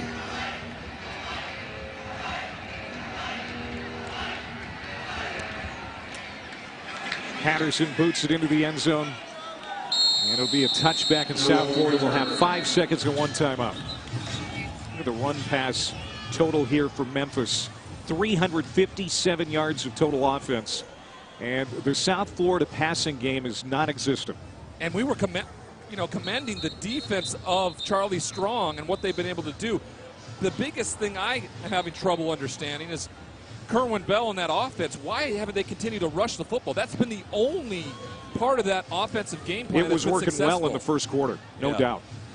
And I mean, we've seen nothing of Kelly Joyner since those big carries in the first quarter, carrying the ball over 11 yards per attempt. Might be the last play of the half. It looks like a big one here for USF. Kelly Joyner. End of the second quarter. Well, there's that run you were talking about. It comes a little late here in the second quarter. Yeah, just Disappointing, but they're going to try to see if they can make something up there. And that only down 18. It could have been much worse. Couple of Memphis turnovers, but only 3 points offensively for USF. And they trail at the break 28-10. Coming up after the commercial break, we're going to have Kevin Connors, Jim Moore, and Emmanuel Acho in the studio with the ESPN Halftime Report.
All right, tonight's mayhem moment brought to us by Allstate. This was a loss of 28 yards for Brady White and the Memphis offense. They were leading 14-10 at that point. It looked like they were going to certainly be in a punting situation along that drive, but Brady White just came back. A couple of big passes. The big pass on third down really opened it up here. The ability for them to get plays after contact's been huge there in particular, because when you talk about 14-10, they get the football back, they may have a chance to take the lead. Instead, now they're down 28-10, and things kind of went from bad to worse. He's Ryan Leaf. I'm Clay Matvick. Glad to have you along here from Raymond James Stadium tonight. And for Memphis, it's pretty simple. Take care of business, and they're going to be a candidate for that New Year's Six. Yeah, next week, SMU, if they continue to do what they're doing against Navy, they're going to be the biggest Cincinnati fans you can imagine for that matchup. The winner of that football game has to be Memphis if they wish to be the Group of 5 representative when it's all said and done. It's going to be a Black Friday matchup in Memphis against Cincinnati. They've got to take care of USF first, and they certainly collected a lot of yards in that first half, 357 total. And the passing yardage for South Florida has to be a concern for Kerwin Bell, the offensive coordinator for the Bulls. It definitely does, and you and I talked about it a little bit. Maybe we thought we'd see maybe Kirk Rigel come in, kind of a gunslinger that Kerwin Bell says, but we'll see Jordan Mcleod to start the second half. Got to be better throwing the football, but what made them so good in the first half was running the football with that young freshman and Kelly Joyner. It's really been special. 101 yards rushing in the first half. Yeah, and just 8 carries. And they'll run it right away with Joyner. And just 2 this time for the true freshman out of Groveland, Florida, South Lake High School. He's kind of taken on the Johnny Ford role. Johnny Ford was a running back last year, slot back this year, and he's under suspension. That pass is incomplete, and that's just the way it's been for Mcleod in the passing here tonight. Sometimes when you watch an offense or a defense when they're struggling with their scheme and they almost look like they've never run it before. And USF has looked that way in the passing game tonight. Third straight and final home game for 2019 for the Bulls. They need to win tonight and next week to get bowl eligible. That's one on target. And a big play to the 41-yard line of Memphis for Eddie McDoom, the Michigan transfer. They've been trying real hard to get him involved, and he picks up a big play here. Good patience by Mcleod there, and he just steps into the throw. It's more of a timing route for McDoom out there on the edge. He hits him right coming out of his break, and big first down. 32 yards for McDoom, the former track star out of Winter Garden, Florida. They'll go back to Joyner. He'll slip down as he crosses the 35-yard line. He just trips over his own guy here. If he doesn't, the only person between him and the goal line would have been J.J. Russell. And Kelly Joyner's really shown us a lot today already. And this time he's enveloped at the 36. There's Dorcius again. Junior from Spring, Texas, had a really good first half for Memphis defensively. And that'll force a 3rd down and 5 for the Bulls on their opening possession. Well, I suspect they're going to have to throw the football here, and I think you go right back to either your wideout in Randall St. Felix or again to Eddie McDoom out on the side. Keeping it, Mcleod, nowhere to go. And he's vacuumed up at the 40. That's a loss of 3. Desmond Hawkins, the nose tackle. Not only do they take their best running back out, but then they ask the quarterback to be the guy that gets the explosive play on 3rd down there. You have to go for it here, or this game gets out of control. You have to find ways to manufacture points if you are the Bulls right now, because you're not going to outscore this Memphis football team. That was the 5th tackle for loss for the Memphis defense. 4th down and 8. They need the 31. Mcleod trying to stay clean in the pocket. He's hit, gets away. Directing traffic, throws on the run, down the sideline, incomplete. He had a man in Xavier Weaver, couldn't make the catch. And Memphis will take over on downs. 12:38 to go, 3rd quarter. Tough start for the Bulls offense, which has become anemic here in Tampa.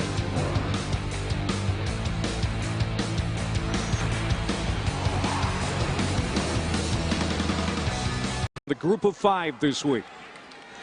Away from center is White. He'll hand off. And that is Patrick Taylor. Another good run for the senior. All right, so big game here for Memphis because they are the highest ranked team in the group of 5. There you see it. And again, the New Year's Six Bowl invitation goes to the highest ranked conference champion from the group of 5. It is Memphis right now. You see Cincinnati. They host Temple tonight on ESPN2. Boise State. That's always a tough team, and they've got a tough road game tonight as well at Utah State. SMU and Navy battling right now. Yeah, Boise State's down to their 3rd-string quarterback. Problems at that position all year long. There's been some, inexplicable losses for some of these group of 5 teams. BYU upset Boise. App State losing to Georgia Southern for the 2nd year in a row and thoroughly dominating the Sun Belt Conference. They got a win today.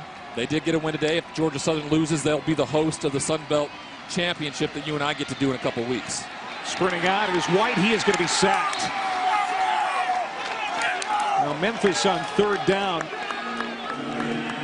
had converted on their last 5 attempts, but Andrew Mims with the first sack for the Bulls defense. Well, Greg Reeves gets the free run, but it's Andrew Mims who actually is the one that scrapes along the outside and brings him down for that loss, and for the first time in a long time gets Memphis to punt the football. Again, this USF defense is not the reason this team is behind right now. After scoring on the last 3 possessions of the first half, Memphis goes 3 and out, their first 3 and out since their opening drive. KJ Sales is going to make the fair catch. And we tell you about Monday Night Football, 8 Eastern on ESPN, ESPN Deportes, and the ESPN app. Monday Night Football's Week 12 matchup features a big game for both teams as Lamar Jackson and the Ravens take on Aaron Donald. And the Rams coverage begins with Monday Night Countdown at 6.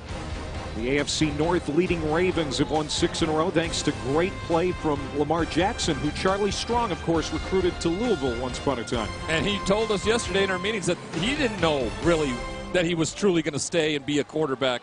Otherwise, I would have expected him like, hey, son, come to Texas with me. Let's get this thing rolling. Well, they do make a quarterback change. It is Rigel coming in, the backup for Mcleod, and his first attempt is incomplete, but there is a flag back in the backfield. That went through the hands of McDoom. We'll see what the penalty's about. Might be a hold here. Holding. Offense, number 77. Penalty is half the distance to the goal. First down. Kerwin Bell telling us that if Jordan Mcleod can't move the offense, there's a good chance we'll see Kirk Rigel, gunslinger, sophomore out of Fort Mill, South Carolina. He walked onto the program. He's been a journeyman of sorts. Started out at a Division II school in South Carolina before going to a JUCO in New York, where he had very little playing time at either spot. And now he's leading this Bulls offense here in the second half. He gives it to Joyner. He'll pick up a few yards. Second down. It's what Kerwin Bell talked about. He said you probably are going to get a chance to see him if they seem to not be letting it go on offense in terms of what Jordan Mcleod was doing. And sure enough, here we are. We're seeing him. But you got to continue to give it to that young man, number 10, Kelly Joyner, because he's explosive as anybody has been on this football field for the Bulls. Yeah, he's been their best weapon for sure offensively. And that's with two running backs out, Cronkite and Sands. And there's Joyner, who's a pretty good receiver out of the backfield too, but no operating room there. That's a loss of one. And now it's third down. They're getting the playmaker the ball. That's exactly what they need to do. But when you get behind the sticks like this, and with that holding penalty after first down, you put this team in 3rd and 15 situation. You're asking to go 3 and out. You're asking to get off the field. You're not putting yourself in a very good position to move the chains. Again, Kerwin Bell, they put up so many points at Valdosta State when he was the head coach there last year and won a Division II national championship. Trying to work through a lot of things here in year one. Rigel in trouble. He's going to come all the way back to this side of the field now. No, he's going to be stopped and dumped. 4th down. Well, you can see that Kirk Rigel is not afraid to run and not afraid to try and make something happen when things aren't developing downfield, but there just wasn't anything there, and finally Austin Hall caught up to him. You know why nothing was there, Clay? Because his receivers just quit on him. They ran their route, they stopped, they didn't keep moving, and you got a young quarterback in there trying to make something and add a spark, but when you got your guys not playing as hard, then you don't make plays, and that's why Charlie Strong is so animated on the sideline. This is the second time that Schneider has kicked from the end zone. Travion Samuel, good return. And there's flags everywhere. He dives to the 36-yard line. Let's see what these markers are about. That's a 17-yard return for Samuel as it stands right now. It's interesting that you say that about the USF wide receivers, because Charlie Strong has been challenging those guys all year. During the return, illegal block in the back, receiving team, number 22. 10-yard penalty from the spot of the foul. First down, timeout on the field. Yeah, it's a good bet that Charlie saw what you saw, Ryan. He is definitely not happy. He is not happy, and you don't see much animation out of it. You're going to see a lot the rest of this game if it keeps going that way.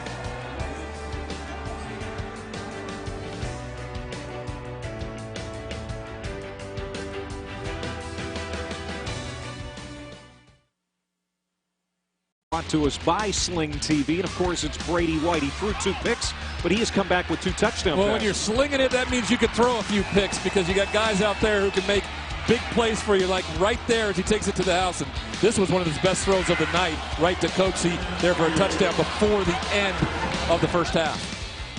Brady White, 2 touchdown passes, 2 interceptions, but he's got 222 total passing.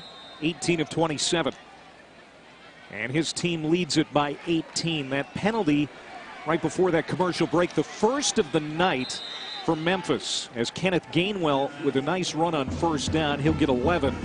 And penalties at times have been an issue for Mike Norvell's team. Remember the game against SMU, the big game at the Liberty Bowl. They had 16 penalties in that game with the Mustangs. Of course, it ultimately didn't cost them, but certainly something they've been working to clean up here late in the year. And clearly it's taken its hold, because tonight they've been almost as perfect as you can be when it comes to those types of things.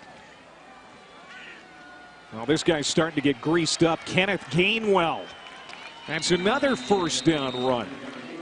Leads all running backs in the FBS in receiving, but he has been really good as a runner here tonight. Yeah, I mean, they're just starting to open up holes offensively at the point of attack that look like you could drive a minivan through, and Gainwell is just taking full advantage of that right now. They're running it right down their throats.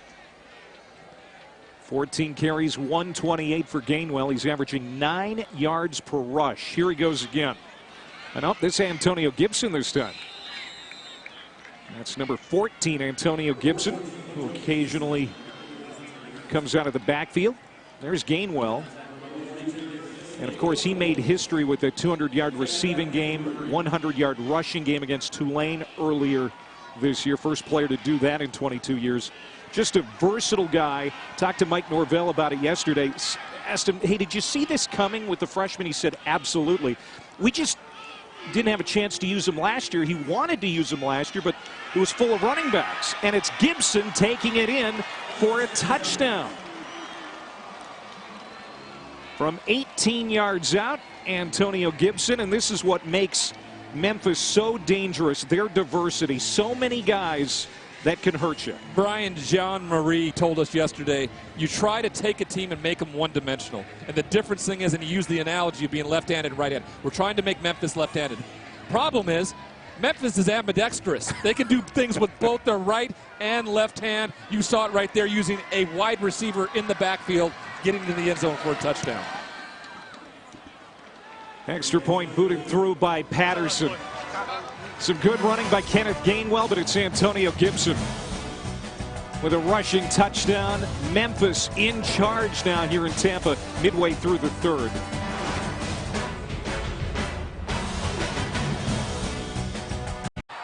To play the rest of the second half, they need a spark offensively. And the way he's running around, you know, it might be something. He's wary of the USF offense as well, it looks like. It's a gray cat, not a black cat. I think that would be a bad omen, right? Right. But, you know, they got to look to maybe signing this guy because he's got some moves. Yeah. Got some moves. The question is, will they be able to find him again? I don't know if you saw a few weeks ago when the Giants at the Meadowlands had the cat run on the field. It has not been seen since. Now, I don't think there's foul play at I think he's just found a safe hiding space. They can't find him. All right, USF's going to get it at the 25. We'll see if they can find some moves like that feline. Let's talk about the American standings. Of course, Memphis coming in here 5-1, three-way tie for first in the West. You've got SMU and Navy in a close one. They're playing each other right now for what is essentially an elimination game in the West. It's been a fun year in the American. Cincinnati will take on Temple tonight. Cincinnati can clinch the East with a victory over the Owls. After the play was over, unsportsmanlike conduct, South Florida number 87. Penalty is half the distance to the goal. First down. That's number 87's first unsportsmanlike conduct foul of the game. The American has had consistently more top 25 teams this year than the Pac-12, than the ACC. You know, for years it felt like it was UCF and everybody else. That hasn't been the case. It's a very deep league. 7 teams bowl eligible this year. You got Mike Norvell, Luke Fickell, a couple of guys who are talked about maybe getting a bigger job after this year. We'll have to wait and see, but it has been a great year for this conference. And that's sometimes the problem, right? You have these great coaches that come and do these amazing things in the American, but they're always going to be looked at for the next possible job, and you want to see if you can see that consistency. Now, what Mike Norvell told us, which was pretty impressive, was that he's had to hire 15 new coaches the last 2 years. So that's what the turnover's like, but they've still been successful. He's been at the helm. He's setting up an identity here at Memphis, and this football team continues to produce as well as the rest of the American week in, week out. It's going to be hard for Memphis to keep a talent like him. A pass incomplete, intended for Mitchell Wilcox. It would be great if USF could get Mitchell Wilcox involved here in the second half. Of course, playing his final home game. The greatest tight end in USF history. He's likely going to be playing in the NFL next year. He has no catches tonight for positive yards. No catches tonight for positive yards. The one catch he had in the first half, -4 yards. Yeah, it was a screen they tried to get. He got tackled behind the line of scrimmage. You're right. I mean, he's their best, probably their best wide receiver, and he's the tight end. And they've only targeted him one time today. Weigel off balance, trying to make something out of nothing, and it ends up nothing. Eddie McDoom coming back to the football, can't make the catch, 4th down. What heart from the young redshirt sophomore. Watch what he does here. He just He does not give up on the football play. But guess what? His wide receivers are not doing anything to separate for him to allow him to get the pass. He finds a way to get the ball there. McDoom's coming back to the ball finally, just not in enough time, and again they have to punt. Kerwin Bell told us, there are some wide receivers that really need a lot of work in the offense I'm trying to develop here. 49, 5-yard penalty, 4th down. And that's another penalty against USF. He did say, though, that Eddie McDoom is maybe the prototype that I'm looking for. He might be the closest of the guys they have. Yep, and he talked about Xavier Weaver, who we haven't seen much of tonight, the young freshman out of Orlando, Florida. When you bring a new coach in a new offensive scheme, you're going to have different personnel, and that's going to take some time. That's why I think Charlie Strong and Kerwin Bell are going to be given some more time here to build what they need to on offense. Well, this season, for every field goal and extra point made by participating universities, All-State will make a contribution to the university's General Scholarship Fund. We say thank you to All-State. Of course, on this field last week, Charlie Strong's heart was broken. They had Cincinnati on the ropes, and it was a game-winning field goal for the Bearcats. As time expired, they had Cincinnati up against it for a while. They even led at the half, but they ended up losing the football game. That's going to be incomplete. Hard hit. And slow to get up is Calvin Austin. He took a strike from Nick Roberts, the free safety. Yeah, Nick Roberts is just a guy who's always around the football. What a tremendous job of staying low of the head and not making contact with that head for targeting. It looked like he led with it a little bit, but he stayed low enough where that didn't come into play. Good job on his part. He's a great safety. Ball hawking sophomore, 5 interceptions the last 2 years. And you saw Calvin Austin head to the sideline. On 2nd down, they're going to run it right up the middle, and that's Taylor. Boy, Patrick Taylor has been impressive here in this game. That's his 13th carry. He's got a couple of touchdowns. If I told you that the identity of this football team, what would it be if I asked you that question? For Memphis? Yeah, what if I asked you that question, what would you tell me, you think, after watching tonight? Your identity is probably running the football, wouldn't you say? Yeah. And they've thrown for more yards this season. They're about that, but their running game sets everything up. And as you say that, there's another 1st down for Patrick Taylor.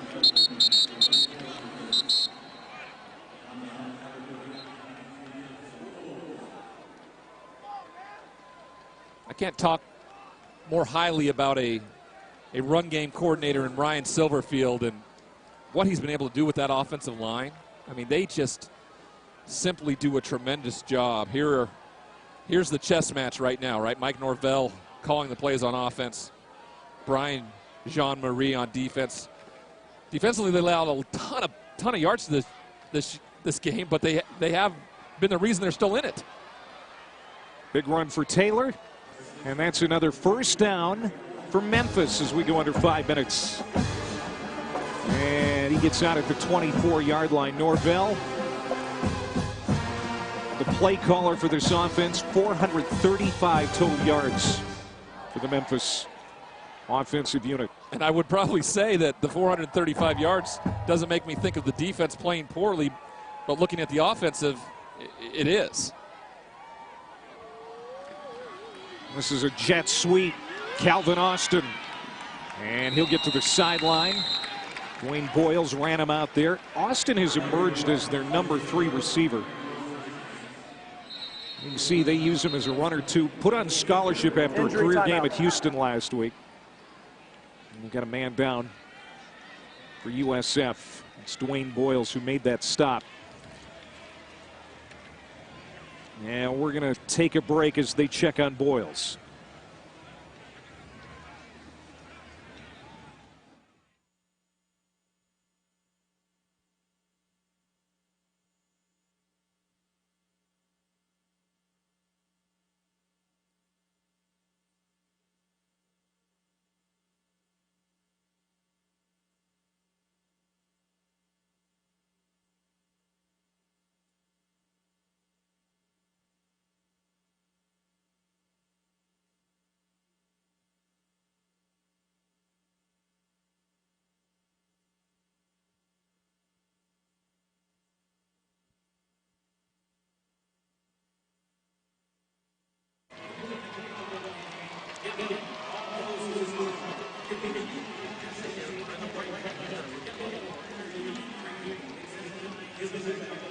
Football game, having to win a week from now, and then, you know, for Memphis, they have to beat Cincinnati. Cincinnati will if they win tonight, will already be in the championship game. Right. Memphis and SMU and Navy have to win out to be the champion. Really tough Western Conference or Western Division here in the American Conference. Cincinnati can clinch the East tonight against Temple. Cincinnati and Memphis will meet again on December 7th in the conference title game if each of those teams wins their division. So it could be back-to-back weeks for Cincinnati and Memphis, which is a great way for this conference to play out, as fun as it's been. 2 exciting games back-to-back potentially. 2 tight ends to the right. And they're going to run it with Taylor. And he just lowers the boom close to the 10-yard line. First down, goal to go. What essentially that game could be for is just home field advantage for the conference championship is what it would be. Next week. Right. Memphis at home next week. If they win, they host it once again a week later. If they lose, Cincinnati would host it if everything plays out the way it is right now. And again, be a short week. It's a Black Friday game. Cincinnati. Excuse me, in Memphis at the Liberty Bowl. Right. First down, goal to go, Tigers.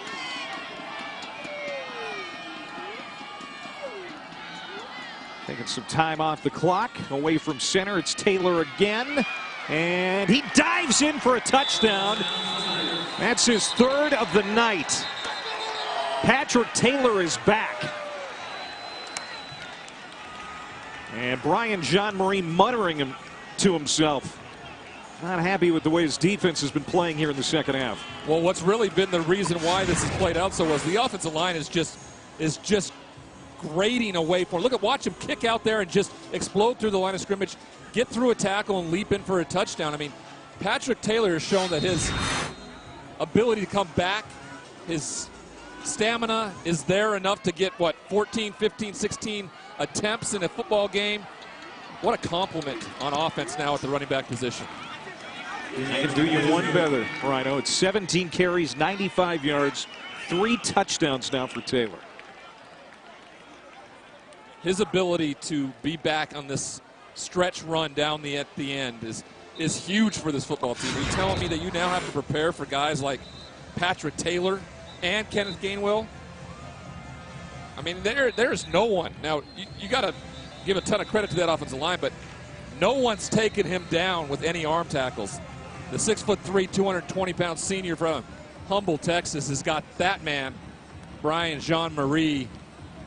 You're right, muttering to himself, what do I have to do to stop these running backs? It's not the defense, though, because I think the defense has ultimately kept South Florida in this game up to the point that it is now. It could be worse if it weren't for how well they played in the first half. But look at those offensive numbers. Right, if they don't get those 2 turnovers, right, what is this game then? 56-10? Who knows? I mean, it's just got to be so demoralizing as a defensive coordinator and as a defense watching the offense just stagnate out there when they get the football or when they get them the football. Well, tonight at 7:30 Eastern over on ABC, Oregon and Arizona State. And that's going to be a good one, of course. Oregon, they're in that college football playoff conversation. They've got to win, though, to keep that up. They're at number 6. And the Ducks have won 9 in a row. They're playing, imagine this, right? Imagine, we talked a little bit earlier on Leaflets. Imagine if they were playing a Western Carolina tonight and not an Arizona State. That's a lot. That's a big difference to do with the last weekend of the year. Or if Oregon hadn't scheduled an Auburn week 1 and maybe a softie from the FCS or a non-Power 5. They'd be undefeated and most likely in the 4th spot this week and not 6th. Well, they're going to change quarterbacks again. Rigel had a couple of series. They go back to Jordan Mcleod. I felt like Rigel had given him a spark. Actually, it's Jaquez Evans who gets the start of this series. Well, at least, this may be a package thing like they did to start the second quarter. They talked about having a couple of those in there this week. Movement on the right side. Ball start. Offense, number 78. 5-yard penalty. Second down.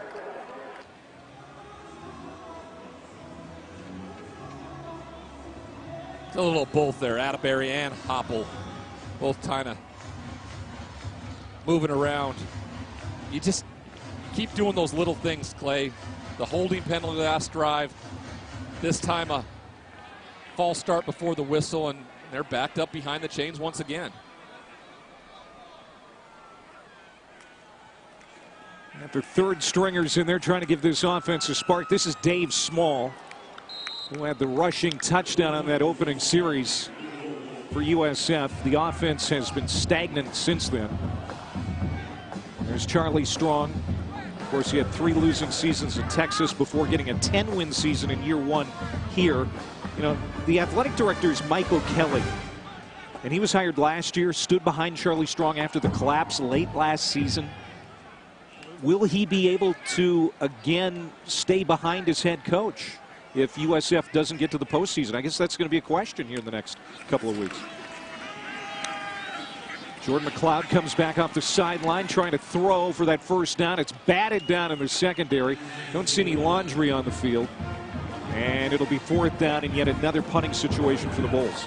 You know, going back to your point about Charlie Strong and what that looks like with the athletic director coming on, I think with the addition of Kerwin Bell as offensive coordinator, they're going to allow things to play out a little bit and to recruit and to find guys that fit his system before he makes an ultimate decision on what Charlie Strong and this program means. This is their 7th punt for Schneider. Returnable for Travion Samuel.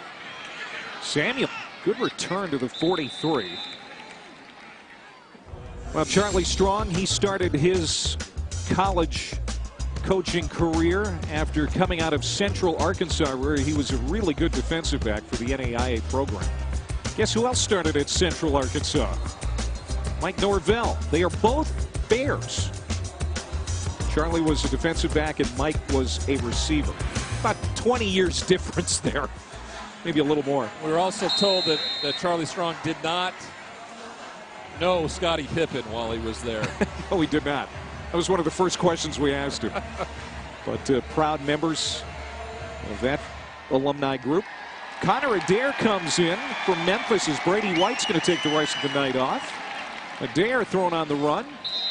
And it's incomplete. Tice Daniel, the tight end, got his hand on it. Connor Adair has played in 4 games this season, mostly mop-up duty. Pretty accurate passer, 9 of 12 this season. No touchdowns, no interceptions. Great time to get some experience. I will say this, I don't know if they ever ran one play-action boot with Brady White. First play out the gate, sure enough, Connor Adair gets an opportunity and fires it too wide for his tight end. Kylan Watkins is going to get a carry. You look at the way the game started tonight for Brady White and the Memphis offense. They punted after a 3-and-out on their opening series. Second series resulted in a punt. They put together that touchdown drive on series number 3, but then back-to-back series with turnovers in the first half. Brady White has been so accurate with the football, you don't expect a couple of series in a row where he's going to throw an interception. That's what happened, but he swept it under the rug, and this offense came roaring back, and now things stand at 42-10 here late in the ballgame. And if you are lucky enough to make plays like that against Brady White, you better take advantage of it. Yeah. Because if you don't, you're just going to get rushed over later with this offense, and that's exactly what happened. Yeah, just 3 points off those 2 turnovers for USF, and that was likely offside. We'll see if he was drawn off. It looked like offside on the Bulls.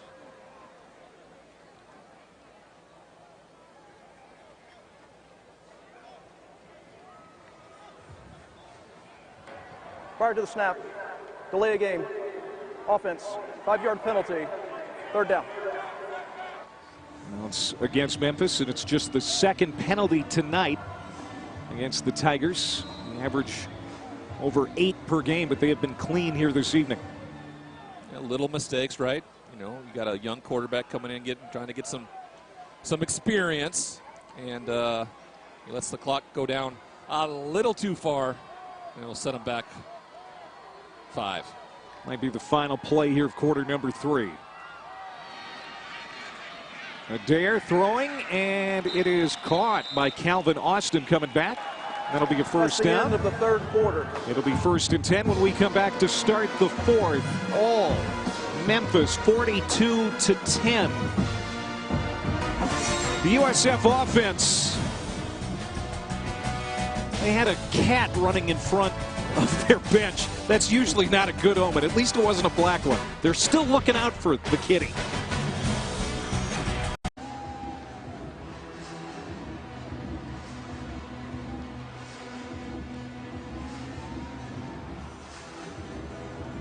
Welcome back to ESPN College Football, presented by Sling TV.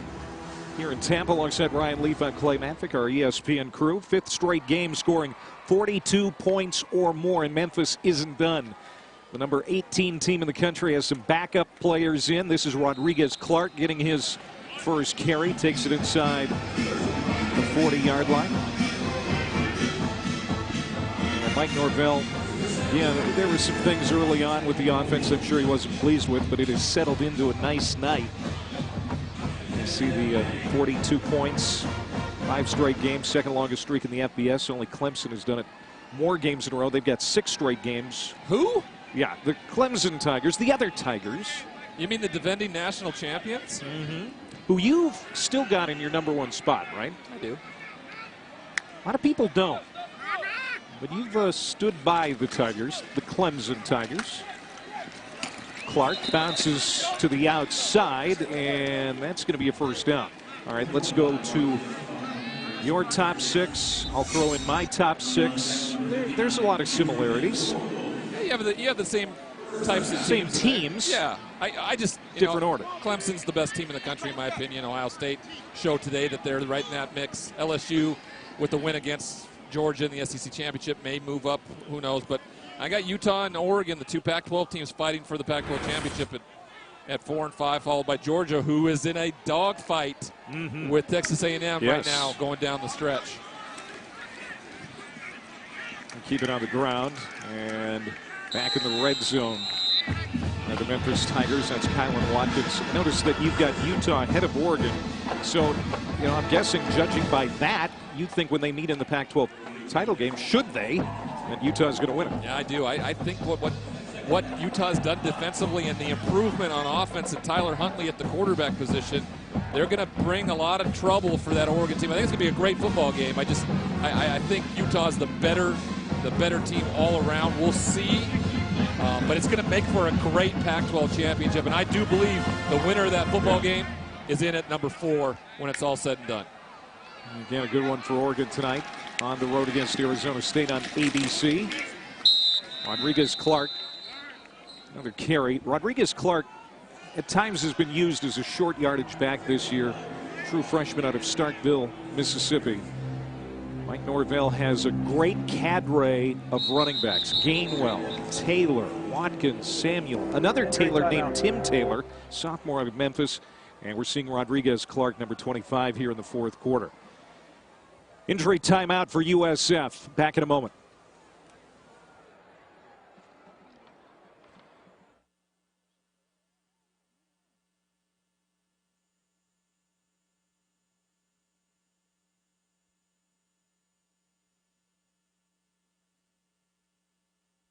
ESPN, home of the New Year's Six and the College Football Playoff.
Hot name in college coaching right now. 38-year-old being mentioned for some big jobs that are open. There are going to be more to come open as well. When do you think he goes? Well, I mean, you know. Can they keep him? I'd love for him to stay there because you've watched a few coaches along the way that have taken these group of 5 jobs, done well, and gone to the Power 5 and haven't had the same success. Look at Chad Morris. Even Tom Herman, you could say, you know, at Houston. Yeah, it hasn't flourished at Texas yet. No, so, I mean, you want to stay in a place where you are revered and you have a chance to win a championship every year, or you feel like you can make it big somewhere else. That's the problem, and I know Memphis fans hate to hear it. Connor Adair on the keeper, and the backup quarterback scores. From 22 yards out, he gallops in for another Memphis touchdown. Wonderful play call. Just, you know, Brady White hasn't been the guy that's been carrying the football out of the zone read, and sure enough, Connor Adair does here. He's got a little more fleet of foot than Brady White. He takes it to the house.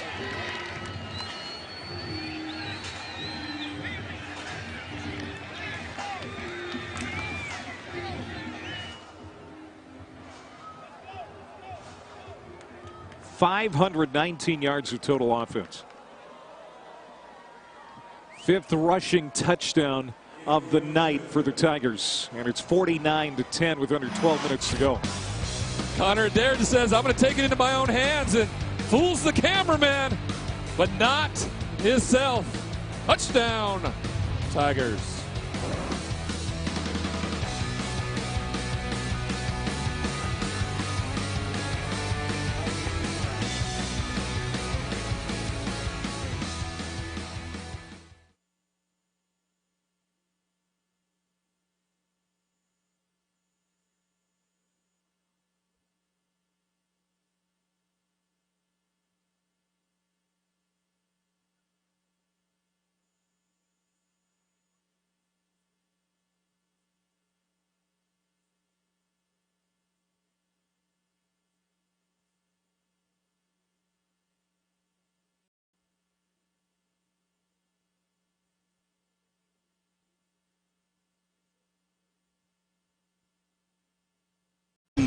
And get thousands of top shows and movies on demand. It's all smiles and dancing now for number 18 Memphis. Hardly can remember back when Brady White's team was down 10-7 midway through the second quarter. USF came out pretty well here tonight, but it's now 49-10 with under 12 minutes to go. 519 yards of total offense. Connor Adair with a touchdown run, the backup quarterback for the Tigers. And the USF offense has really struggled. They'll start this series at the 25. Yeah, boy, have they. They've just been, it's been a real struggle for them all night long to get anything generated, especially in the passing game. Rushing the football, they've been okay from time to time, but they haven't been able to be consistent enough with that. And when you're going up against a juggernaut like Memphis, you may get off the field a few times here or there, but they're going to continue to wear you down and wear you down. And you got to give a ton of credit to Mike Norvell, Kevin Johns, this offense for weathering the storm, dealing with the adversity. I remember back in my day when I was playing too, and where we might, you know, take a few series to get going, but then it was an onslaught, and we believed in ourselves in that way. And it's exactly the same way I feel like Brady White and this team believe in each other. There's a Jacquez Evans looking for a pass downfield. There was nothing there. He steps up and gets crushed at the 25. No gain. Just 5 first downs tonight for the USF offense. I feel like they all came on that first drive. They all came early, that's for sure.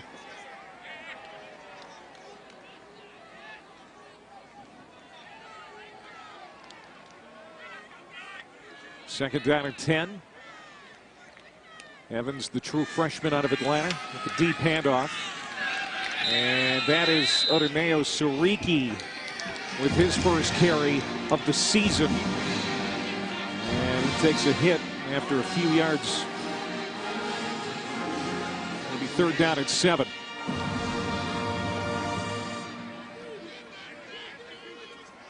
Five straight losses to ranked opponents for USF. They haven't beaten a top 25 team since beating Navy here in 2016. That was a few jobs ago for Willie Taggart. And they try to get it out into the flat, but the play is whistled dead. Penalty marker down at the 31. Prior to the snap, false start, offense, number 78, 5-yard penalty, 3rd down. That's William Atterbury, who's had a great career here. He's another senior. Hasn't gone quite the way he had hoped in his senior year. You could say that for a few guys here on the South Florida bunch. Right, in particular Mitchell Wilcox. The inability to get him the football tonight. That has been disappointing, I'm sure, for the Bulls. He's right here, and I'm looking for him if I can.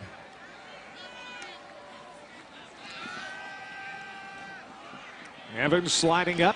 He's a better runner than passer. And just no room to run as Tim Hart has played a great middle linebacker tonight for Memphis. He's been in on several tackles. It's 4th down, and USF will run Trent Schneider out yet again. I'm trying to figure out what the quarterback, and it's got to be hard when you're throwing 3 guys out there during the football game, but you know, it really looks like they go to 1 and 2 in their progression, and then there's panic mode. And that may be from having allowed so many sacks this season. Memphis gets it back when we come back. 8 3-and-outs tonight for USF.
A look at the Pac-12, where they fit into that college football playoff race, and Lakers-Grizzlies post-game coverage as well.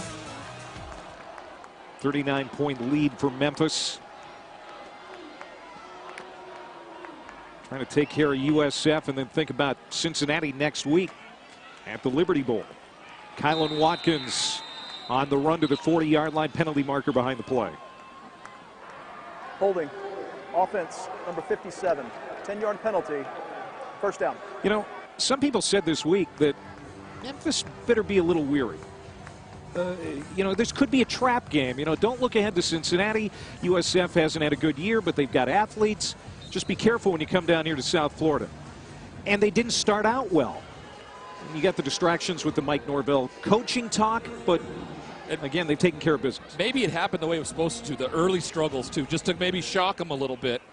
And go, what Brady White's throwing interceptions? What's this about? Let's get back on the same page, and they've definitely done that. Another marker.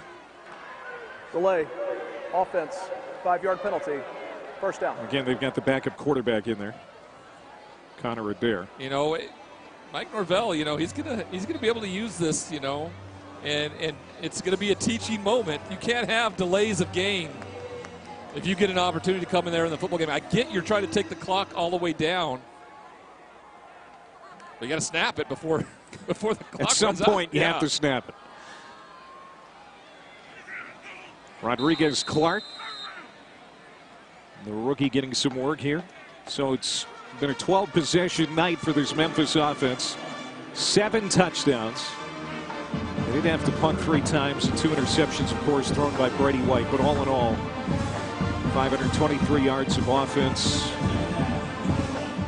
You know, there was just enough done that wasn't maybe up to the Memphis standard right now that's going to allow them to really kind of go at it this week in anticipation of that Cincinnati matchup in the Liberty Bowl next week. First of what could be 2 weeks in a row of Memphis and Cincinnati going head-to-head. We'll have to wait and see. It could be a preview of the conference title game on December 7th.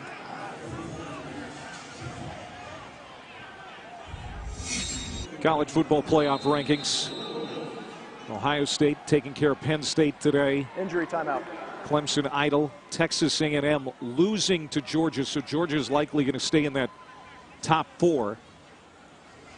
I mean, a Texas A&M win is good. I mean, when it's all said and done, Texas A&M is going to have lost to Clemson, Alabama, Auburn, now Georgia, and they'll play LSU next week. So, I mean, 7-5. But for somebody who's getting paid that much money as a Jimbo Fisher fan base and Jimbo Fisher, right? Are they going to allow for a 7-5 season, even though it's against all top 10, top 13 opponents? You and I saw Texas A&M very early on in the year. You made a comment to me that I thought was interesting. You said that offense is extremely complicated, and it takes a special quarterback to run Jimbo's offense. Well, they had a pretty good one who's playing here in this stadium right now, Jameis Winston, where they won a national championship. But it's Florida State. It's a complicated offense, and he's just so knowledgeable. He's a genius. And when you don't have, guys that can necessarily comprehend it the same way, it's got to be difficult out on the football field, especially against the competition in the SEC West. Adair throws it away, 4th down. Memphis will kick it away with 7:20 to go. And I got to hand it to you, my friends. You told me back in July, look out for the Minnesota Golden Gophers. Now, they did lose at Iowa last week, but they came back and took care of Northwestern today. There's a very good chance that that team is going to be in the Big Ten title game. Not only the Big Ten title game, but it's sounding more and more like College Game Day may be heading to Minneapolis for that football game between Wisconsin and Minnesota for the Big Ten West. The Axe. And Paul Bunyan's Axe will be at stake too next week. This is going to roll nicely inside the 25 for USF. And now we've got some chippiness. Penalty flags flying. Adam Savoie and his crew trying to keep control here at Raymond James Stadium. This one has been out of hand for a while on the scoreboard, and they're just trying to make sure it doesn't get out of hand between the players down there. And you can see Charlie Strong. He is a very measured coach. Always has his head about him, trying to settle his guys down. Unsportsmanlike conduct. Memphis, number 14. Unsportsmanlike conduct. South Florida, number 3. Those fouls offset. 1st down. Vincent Davis, the sophomore for USF. Antonio Gibson for Memphis. And some coaching being done here by Charlie.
ABC.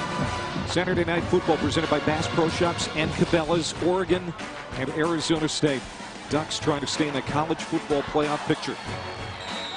And a loss will take them right out of it. Yeah.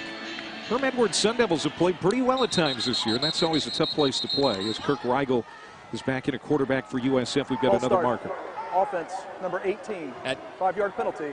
First down. At times, you said they're coming off 4 consecutive losses, and you know, I spend most of my time in the Pac-12 during the week, and you got to start asking the question. Everybody talks about what a great job Herm Edwards has done there. This could be a statement, program-defining win for them and an upset if they're able to get it done, because realistically, during the Todd Graham era, Herm Edwards hasn't actually lived up to the same kind of record. False start.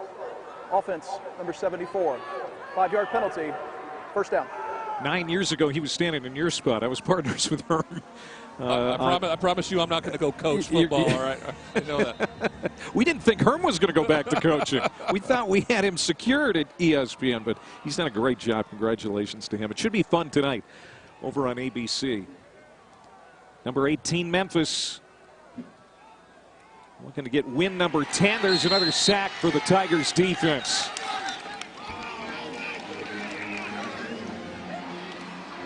That was Owens coming right up the middle in the 4th sack tonight for the Memphis D. You know, Adam Fuller just, we asked him the question, what's optimal defensively for you? And he says if they score 0 points and don't move the football. That's optimal. Pretty simplistic. Yeah. Adam Fuller spent the last 6 years in Marshall. He introduced a 4-man front this year, and the unit as a whole allowing a full touchdown less than last year. That guy has done a pretty good job with the Memphis defense. No, he's done a tremendous job, and he's not quite happy with how it's played out, but luckily for him, and he made that very clear to us last night, that you know what they do offensively allows him to do some different things with his defensive scheme. Incomplete. Kirk Rigel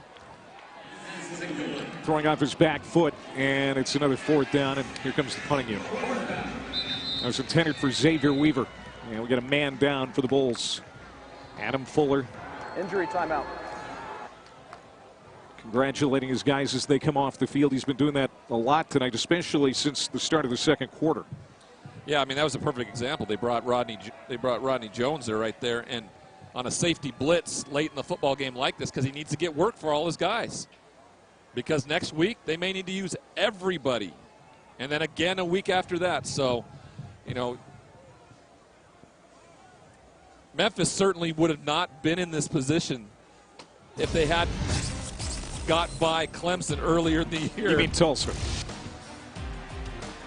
White to Coxey for a 1st down and goal from the Tulsa 1. Gainwell then scored on the next play to give Memphis the 42-41 lead with 4:26 to go.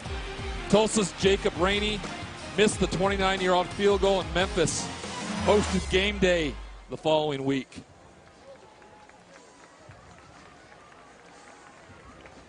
And they were able to squeak that one out and keep the season intact. Their hopes for a New Year's 6 looking better and better by the 2nd here, as Weaver is going to walk off under his own power. He took a tough tumble there as Jones undercut him, and his head was really the first thing that hit the ground.